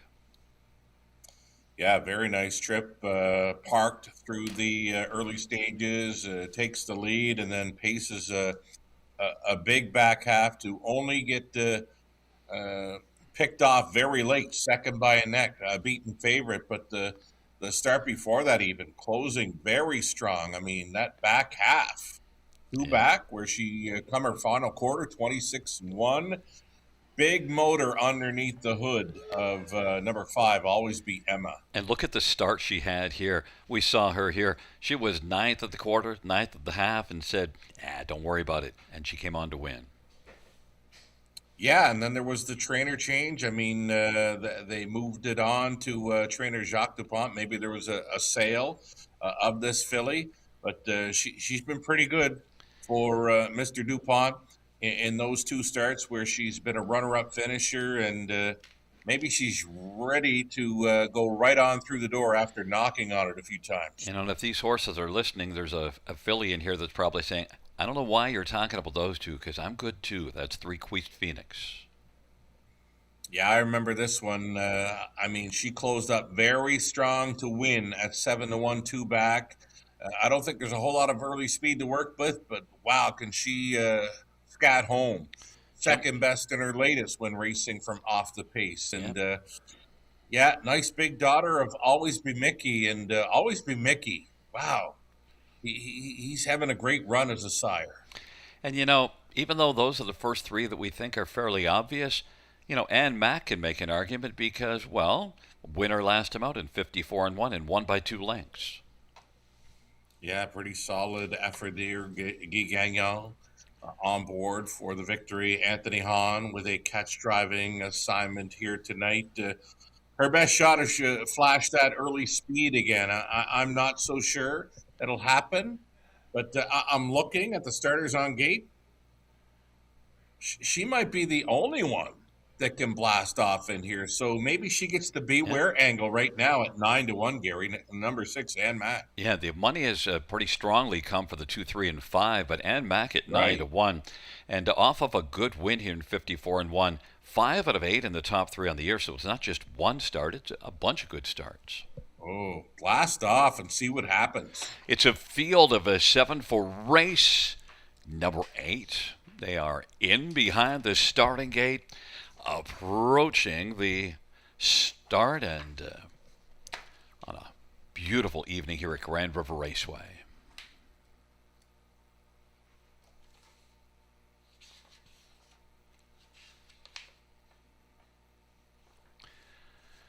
Field of 7 for the 8th race on a marvelous Monday, and Ann Mack is going to blast from the outside. Molly's on fire on the inside. Then Queez Phoenix, and then Always Be Em, and Blushing Joy, and E.A. Hazel. And she's always right, but it is Ann Mack and Anthony Hahn who's got the lead and is in front right now. And Mack's got a lead of a length and a half, but Molly's on fire, wants to continue to fire on the outside. Molly's on fire at 6-5, looking to drive up against the 25-1 Ann Mack. Molly's on fire, is getting carried a little bit, and Mack is racing second. Molly's on fire, was able to clear to the front, but had to get used a little bit to get there. And Mack is now racing from the pocket. Always Be Emma third, Queez Phoenix fourth, E.A. Hazel, then Blushing Joy, and She's Always Right. 27-4 is the opening quarter. They work their way on up towards the half, and right now Molly's on fire, 6-5, and Mack racing position second. But Molly's on fire is on fire, leads by about 2.5, and then Always Be Emma now has moved to the outside, trying to close on the inside. And Mack racing for his Queez Phoenix. Those four have huge separation on the fifth one. Blushing Joy, then E.A. Hazel, and She's Always Right, and they race on towards three quarters. Molly's on fire, continues to fire, but Always Be Emma is closing the gap. It's down to 2. 3 quarters, 124 and 2. A strong 3 quarters, and Queez Phoenix third. And Mack is dropped back to race fourth. Molly's on fire and Always Be Emma. And then Queez Phoenix and Ann Mack as the field turns for home. On down the stretch drive they come. Molly's on fire. Molly's on fire, Always Be Emma. Molly's on fire, Always Be Emma, Queez Phoenix and Ann Mack. Molly's on fire, and Austin Surrey keeps on going and is going to win it. Always Be Emma second, Queez Phoenix third, and Ann Mack is fourth. And well, it was as simple as 2-5-3-6. We both had it that way, and that's the way it came in. After the night we had, Gary, we can use an ice cold superfecta here in race number 8. Molly's on fire did exactly what she did on Industry Day, 53 flat, and she'll pose for another picture tonight. Yeah, and look, the others were nice. It's just that she was nicer and, really fired up. 3 straight wins. Jason Libby, Austin Surrey. And, the thing that's different today, left well enough to be a little closer, and then so she grabs the lead and then just says, yeah, you can't catch me. Yeah, made the winning move there at the quarter mile. We were surprised to see Ann Mack go away at 25-1, and we thought if she could show that early speed when not many in here showed much life in the early going throughout their program line. So Ann Mack did stay around for the 4th spot, but Molly's on fire, certainly. Confidence riding high with this one, Gary. Yeah, Ann Mack had the 4-ways on the stretch drive, though, but still put up some good early speed and then just set it up for Molly's on fire. And Molly's on fire had to work a little bit to get by Ann Mack, but you know how much it mattered? None. Well, she's still just a little green, right? That's only her 7th career start, so we can forgive her for maybe a little bit of greenness when making a move early. I mean, you look through her program lines, that's like the closest she's ever been to a lead in the early going. She was probably confused, like, why am I supposed to pass this guy, right? this filly here and take the lead? Don't we wait a little longer? 100%. I mean, you look at those lines, she's never been that close before. Well, they weren't close to her at the finish. It's a 2.536. It's the Sugar Straight Superfecta in race number 8. Hey, the Gary Guy is straight too, right? Yeah, whatever. We don't mention that guy. Come on. Back in front of us is number 2, Molly's on Fire, 3-year-old Sunfire Blue Chip Bay filly, owned by Lori Keeling and Matthew Bassett. Jason Libby is the trainer. Austin Sorry, the winning driver. 3 wins in a row for Molly's on Fire. 3rd win lifetime, 153 flat. It's a new career mark for Molly's on Fire.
Eighth race payouts, number 2, Molly's on Fire, 450, 230, 210.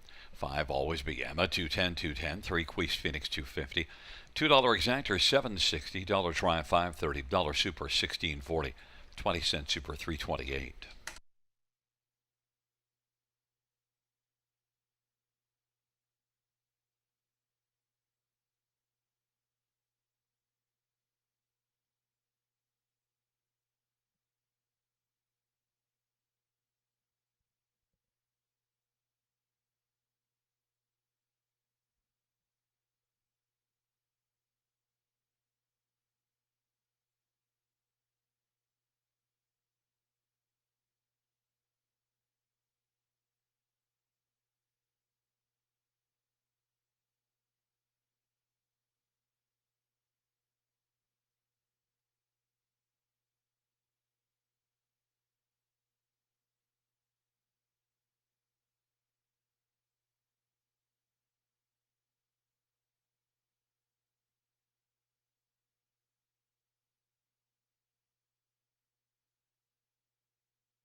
Fans note in race number 10, a trio of claims. Number 2, Victor Invictus.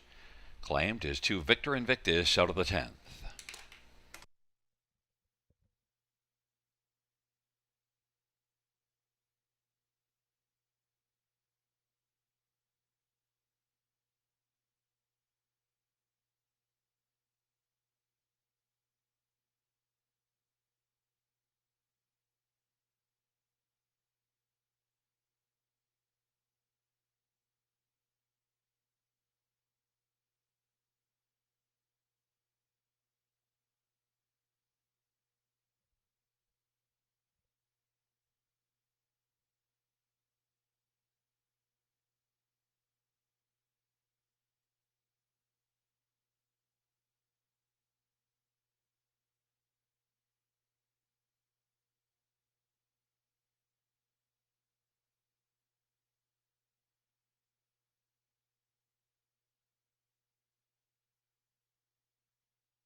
Eighth race, order of finish from the top down, 5136247. That's 5136247 on the bottom.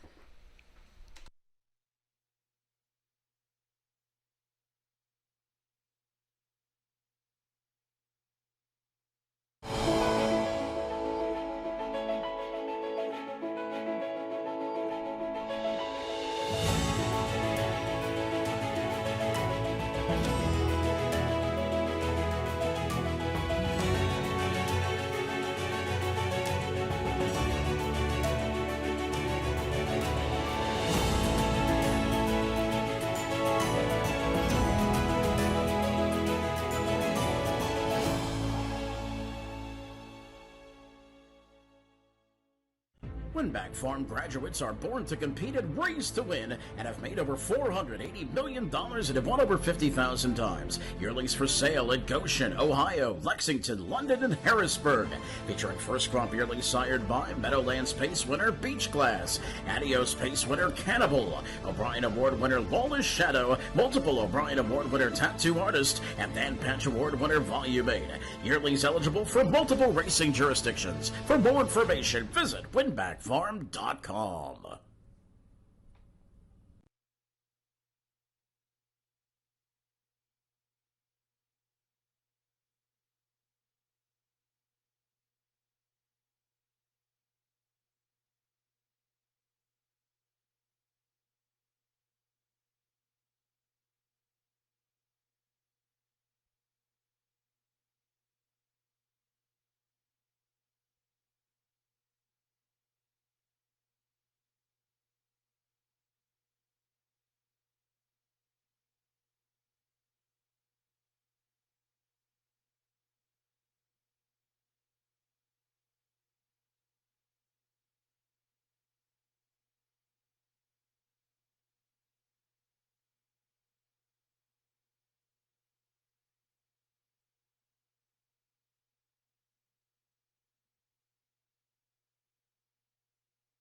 Field on post parade for the ninth. 1, Veracruz, Dale Spence for Claude Cadeau and Gaston Belay. Number 2, Locatelli, Natasha Day for Doug Millard. 3, The Fixer, Scotty Culliver, David Fry. And 4 is Jokic, Paul McKenzie, David King, and William Brown, and Gary Adair.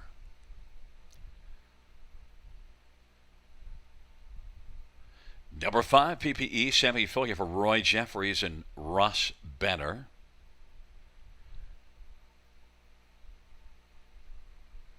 Number 6, Look Proud, Brady Tunner for Ron McDonald and Mary Pett and Mark McQuarrie. Number 7, PC Peterbilt, Lauren House for Melissa Loyer. 8 is Steamer, Steve Byron for Scott and Vivian Donnie.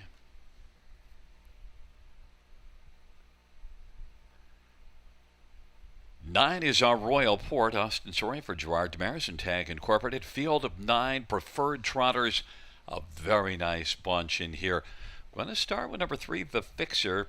You think that this veteran is fixing to win off of back-to-back runner-up finishes? Yeah, I think this one is sitting on a win. The Fixer, a 3-time winner this season, just 57 and won the seasonal best, but he can go much more than that. He's second best in the latest 154 and 4 over Grand River Raceway. He looks great, by the way. This is going to be a great betting board. There is no clear-cut favorite. There is no clear-cut long shot bomber either. Great-looking field of 9 on the trot, wide open. Ton of back class too, second most back class total earnings of this field, and having a good earnings year as a 10-year-old coming in fine form. The Fixer, Scotty Coulter, David Fry. Certainly one that's raced more from mid-pack, though, doesn't blast off the wing, so, but I think there's enough speed in here to make it work out for the Fixer and Scotty Coulter. 4-1 on the board. How about one Vera Cruz? You got to love 3 wins in a row for Vera Cruz. Beat this class last race. Did too. A winner by a head, holding off the Fixer. That's why I lean towards the Fixer. I mean, he was coming pretty good there at the end of the mile. But Vera Cruz, right now, he's been very sharp. And now switching back to the barn, I've thought, it's Dale Spence test driving this evening. 5-2, lukewarm favorite status. But it could be any one of 5 of them in here that will take favorite status when it's all said and done going behind the gate. Yeah, and Claude trained this horse back in June at Three Rivers, and then had been with Justin Turcotte. Vera Cruz, 5-2 on the board, the favorite. Number 7, PC Peterbilt, Lauren House, Melissa Loya. You know, I love those connections. This is one that's got only 1 win on the year, but 5 out of 9 in the top 3.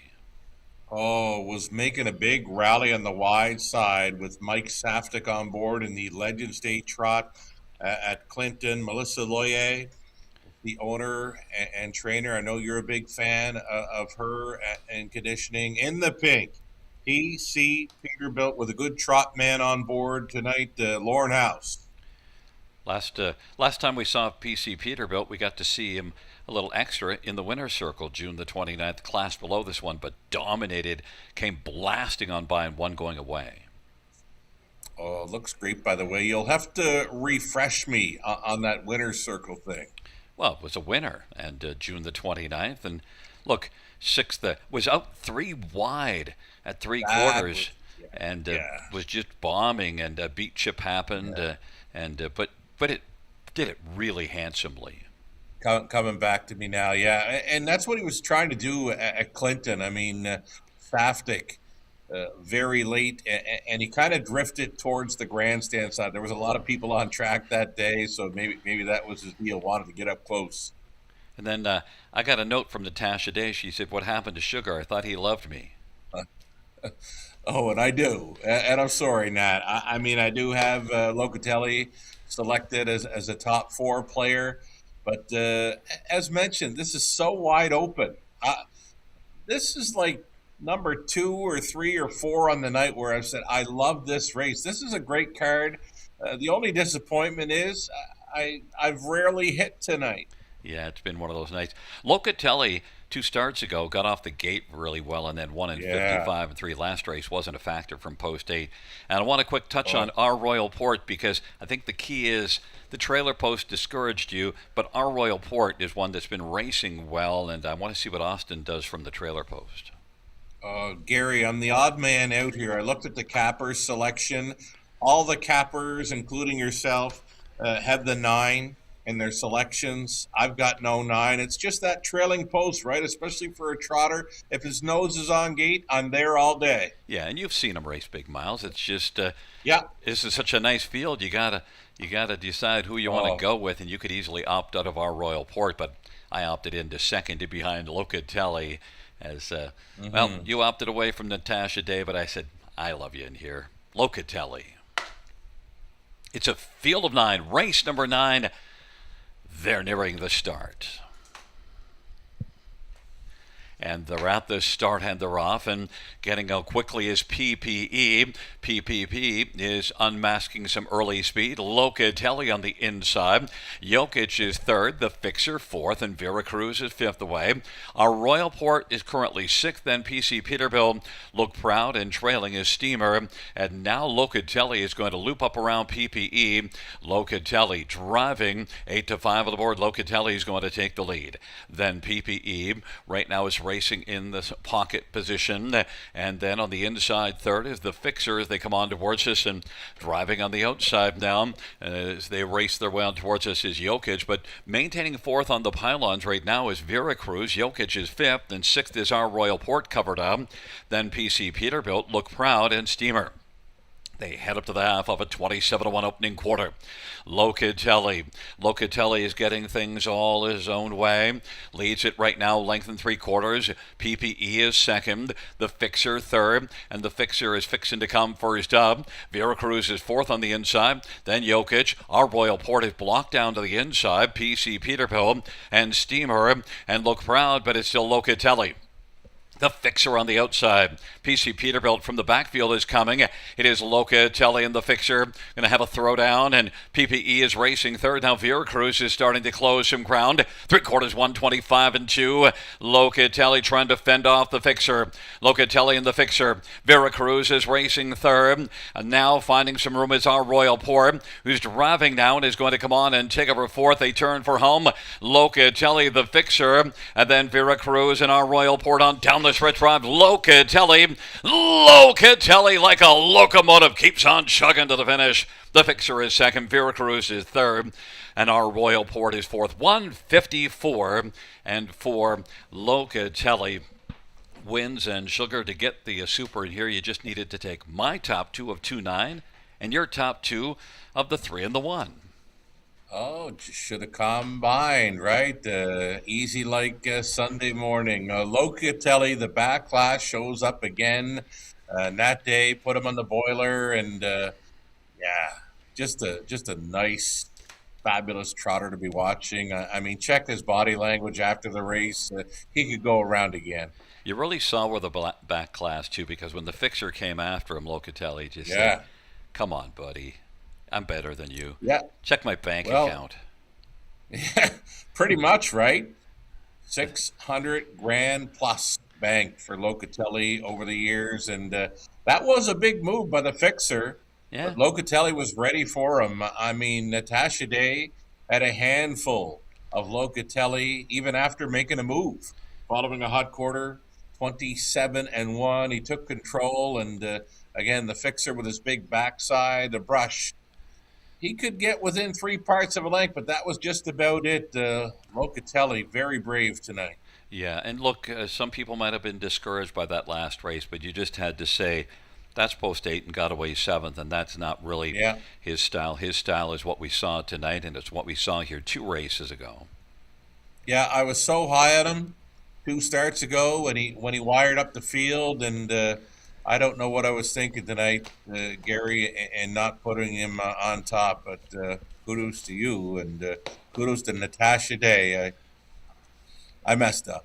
You messed up because, you got to love Natasha Day, and you can love Locatelli, and Nat gave this one the right steer and got the job done. It's a 2-3-1-9, my top 2 and your top 2. So it was a combo pick. Combining for a super, and it probably comes back okay. Absolutely. And number 2, Locatelli, 8-year-old Muscle Hill Bay Gelding, by Doug Millard of Woodstock. Natasha Day is the trainer and the winning driver. Second win this year. 21st lifetime. Locatelli, mile of 154 and 4 for a new season's best.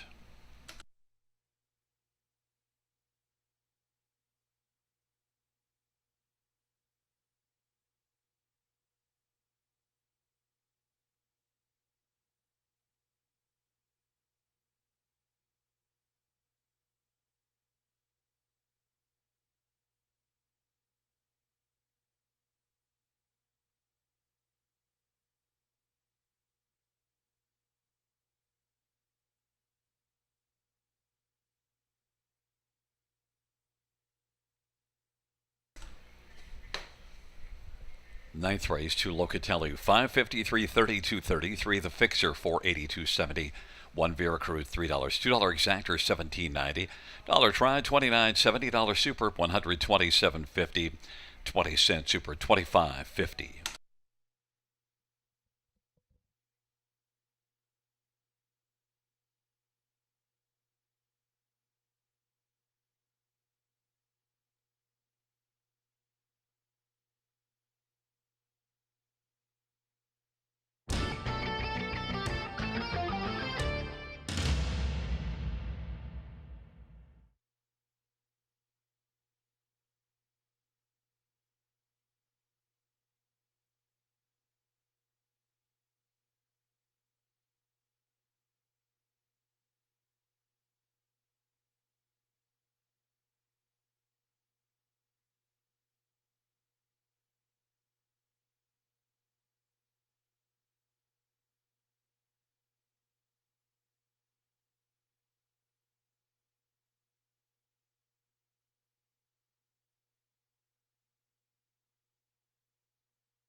Ninth race order finish from the top, 312-869-754. That's 312-869-754 on the bottom.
Field on post parade for the 10th one. My holy moly.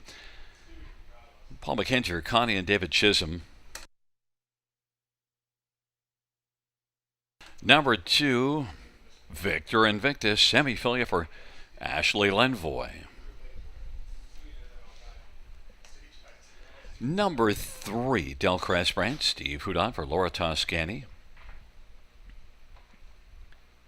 Number 4, talk show host Austin Sorey for Mariel Enberg.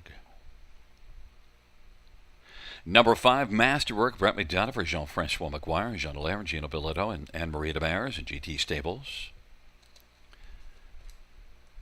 Number 6, Benito Boy, Eddie Hensley for Ashley Hensley. Number 7, Serenity Cruise, Jason Ride for Don Lindsay and Chef and Bernie Barr. 8 is Good as Him, Scott Coulter for Steve Coulter and Robert and Paul Coulter. 9 is Handsome Hank, Andre Goy for Caitlin Graham. Field of 9, race number 10. Let's look at the 2. And Sugar, can you believe there's a claim on number 2, Victor Invictus? 3 claims. Oh, wow. That's he's very popular, right? And he has been popular on the tote board, popular in the claiming box. He's been a race favorite going back to, prior to his June 29th start. And now in the run-in to be claimed 4 straight starts here through the month of July and into August now. I don't know who got this horse. I make a point of not knowing. I'm assuming that Jamie Copley will be one of those 3, but it's only an assumption. I have no knowledge. I make a point of not knowing, which usually isn't a problem for me, not knowing. Victor Invictus is certainly the one I think they got to beat, and is just firing on all cylinders. Can race up close to the pace, but doesn't have to be. You get Sammy Filia looking for a 5th win on the evening as well. So he's in a great spot to maybe get that. But you know what? If you're going to take down the 1-2 shot, maybe my holy moly, because got some credentials coming in from Mohawk. Yeah, we've seen this angle strike for many that have come in from Woodbine Mohawk Park, are racing against tougher competition there, and maybe tries to find a softer spot. But he's meeting up with one that's been on a heater for a long time, and that is Victor Invictus, a 9-time winner this season. He's my holy moly, he's got his hands full, but I do like his look. Inside post to work with, and Paul McKenzie on board. Why not? Back-to-back 53 and 3 miles back in July. One of them was in a purse for a condition purse $30,000. The $20,000 purse one was second, beaten half a length after having the lead for about a little more than a quarter of a mile. Yeah, I don't know the horse well. I just like what I see on paper here. Do I like what I see on track? I sure do. I see he's got his left knee taped up there and maybe touches it a little. And, he's is going from the big track to a smaller 5/8. So we'll see how he gets along with that at 7-1. And then number 4, talk show host, kind of enjoyed it here 2 starts ago now. That was in the class below this one, then moved up one class above this one. Preferred, that didn't work out, so now we'll race in between those last 2 starts. I watched them. I went back to check the replay and said to myself, what did develop? Well, sitting 9th throughout, showed no interest early, but did make a pretty good move through the final turn. He was 3 deep out there. I thought he might have been in with a shot to get 4th or 5th, but he let up about halfway down the stretch and would get 6th, but still a pretty nice effort on the 3 wide side late in that mile. So I've got all kinds of time for this trotter, especially at 30-1. It shows you the difference between the 2 classes, because what was a winner 2 starts ago, 6th beaten 6 3/4, but trotted 55 and 4 in both of them, identical miles. Right. Well, here's the thing. That's the industry day where around midway through the card, we wondered, okay, is the track going a little flat? They aren't going as fast, right? And sure enough, it was lively early and very lively late. But, talk show host At 30 to 1 would give people something to talk about on the way home. And Yeah. how about number 5, Masterwork? You know, I've loved this one in the past. This is my second choice. Yeah, I figured you'd have him high up in your selections there. We've seen him show some gate speed this season, so I don't mind that angle for him. Maybe Brett wants to get him going early and have him sitting up. He looks great, by the way. And the one you threw on the bottom of the ticket is Delcrest Brent. Raced better last race. Big Deuce. Let's go. Hit the high five. It's a field of 9, race number 10. We're both in on Victor Invictus, along with a lot of fans at 4 to 1. Yeah. Drive for 5 and Sammy. It's a field of 9 for the 10th and final dash.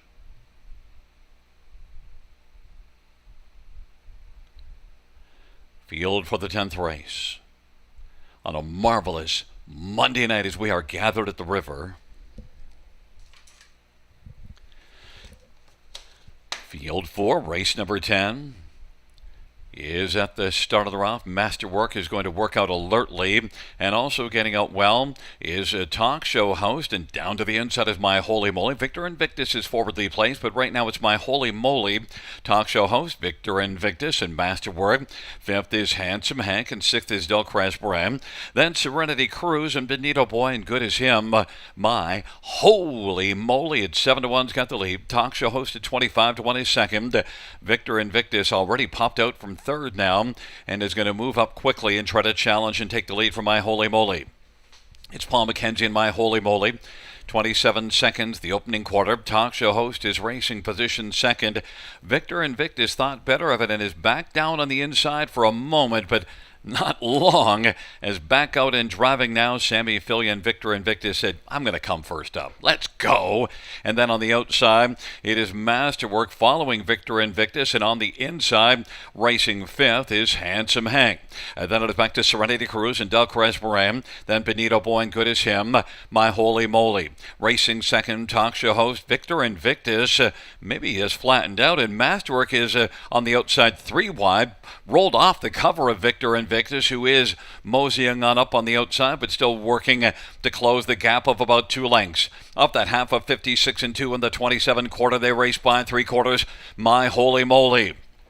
Talk show host and Victor Invictus and Masterwork. 3/4, 125 and 4. My Holy Moly and talk show host Victor Invictus and Masterwork. And then racing 5th is Delcrest Brent. They turn for home. It's still My Holy Moly. My Holy Moly talk show host and Victor Invictus. And they come on down the stretch route up the inside. Talk show host now wants to do some late talking. Talk show host is going to win it. Victor Invictus was able to get by My Holy Moly. Unfortunately, talk show host was still in front of that one. 156 and 2.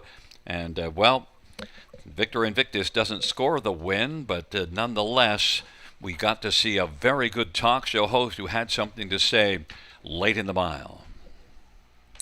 Yeah, we got talking about this horse prior to race number 10. We go back to those replay on Industry Day where he sat 9th and caught him racing on the wide side late. And he didn't let up too bad. He trotted a mile there in 55 in a bit at a big number. And I believe it's a big number again tonight, Gary.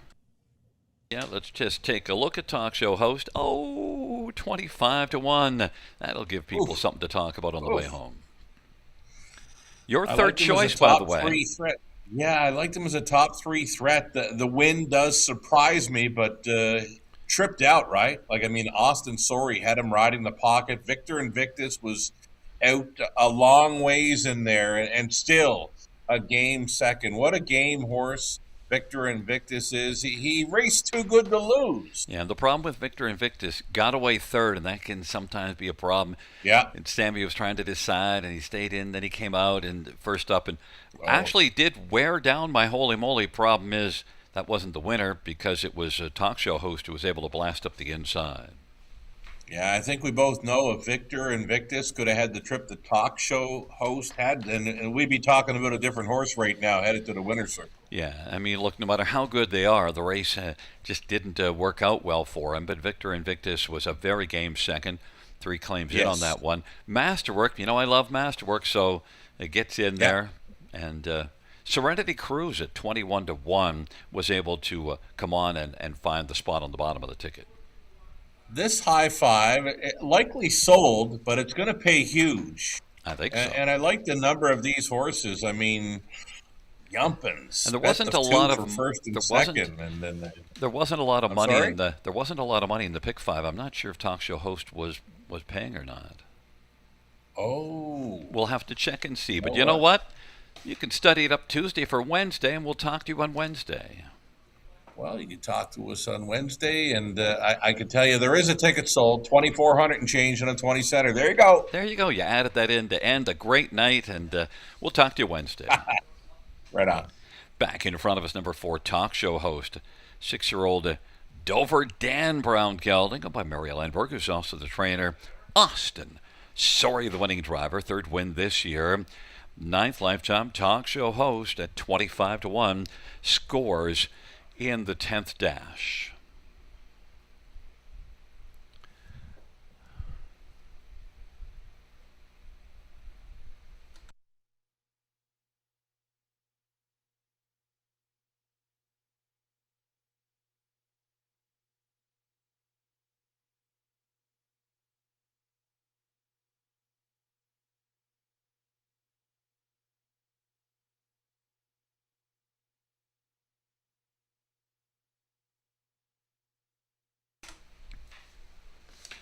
Tenth race payouts for Talk Show Host 53, 39, 70, and 362. Victor Invictus 230, 210.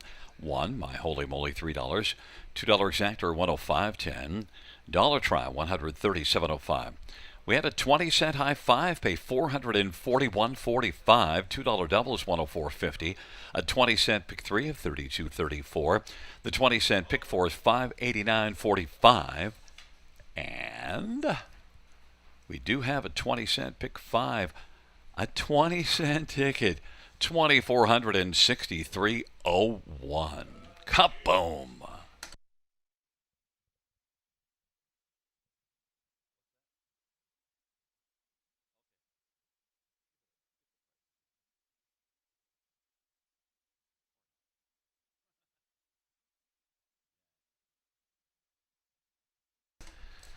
And note the claim of Victor Invictus, the new trainer Ken Middleton.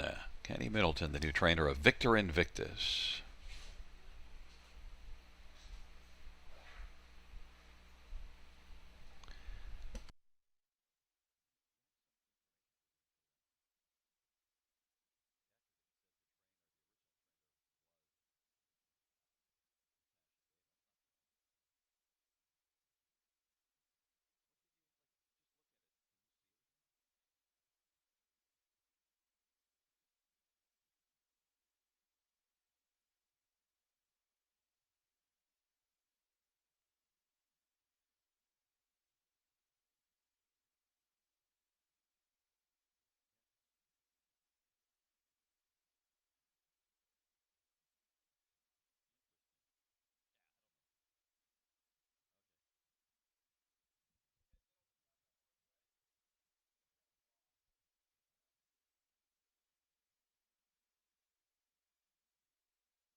Tenth race order finish from the top is at 326-148-579. That's 326-148-579 on the bottom.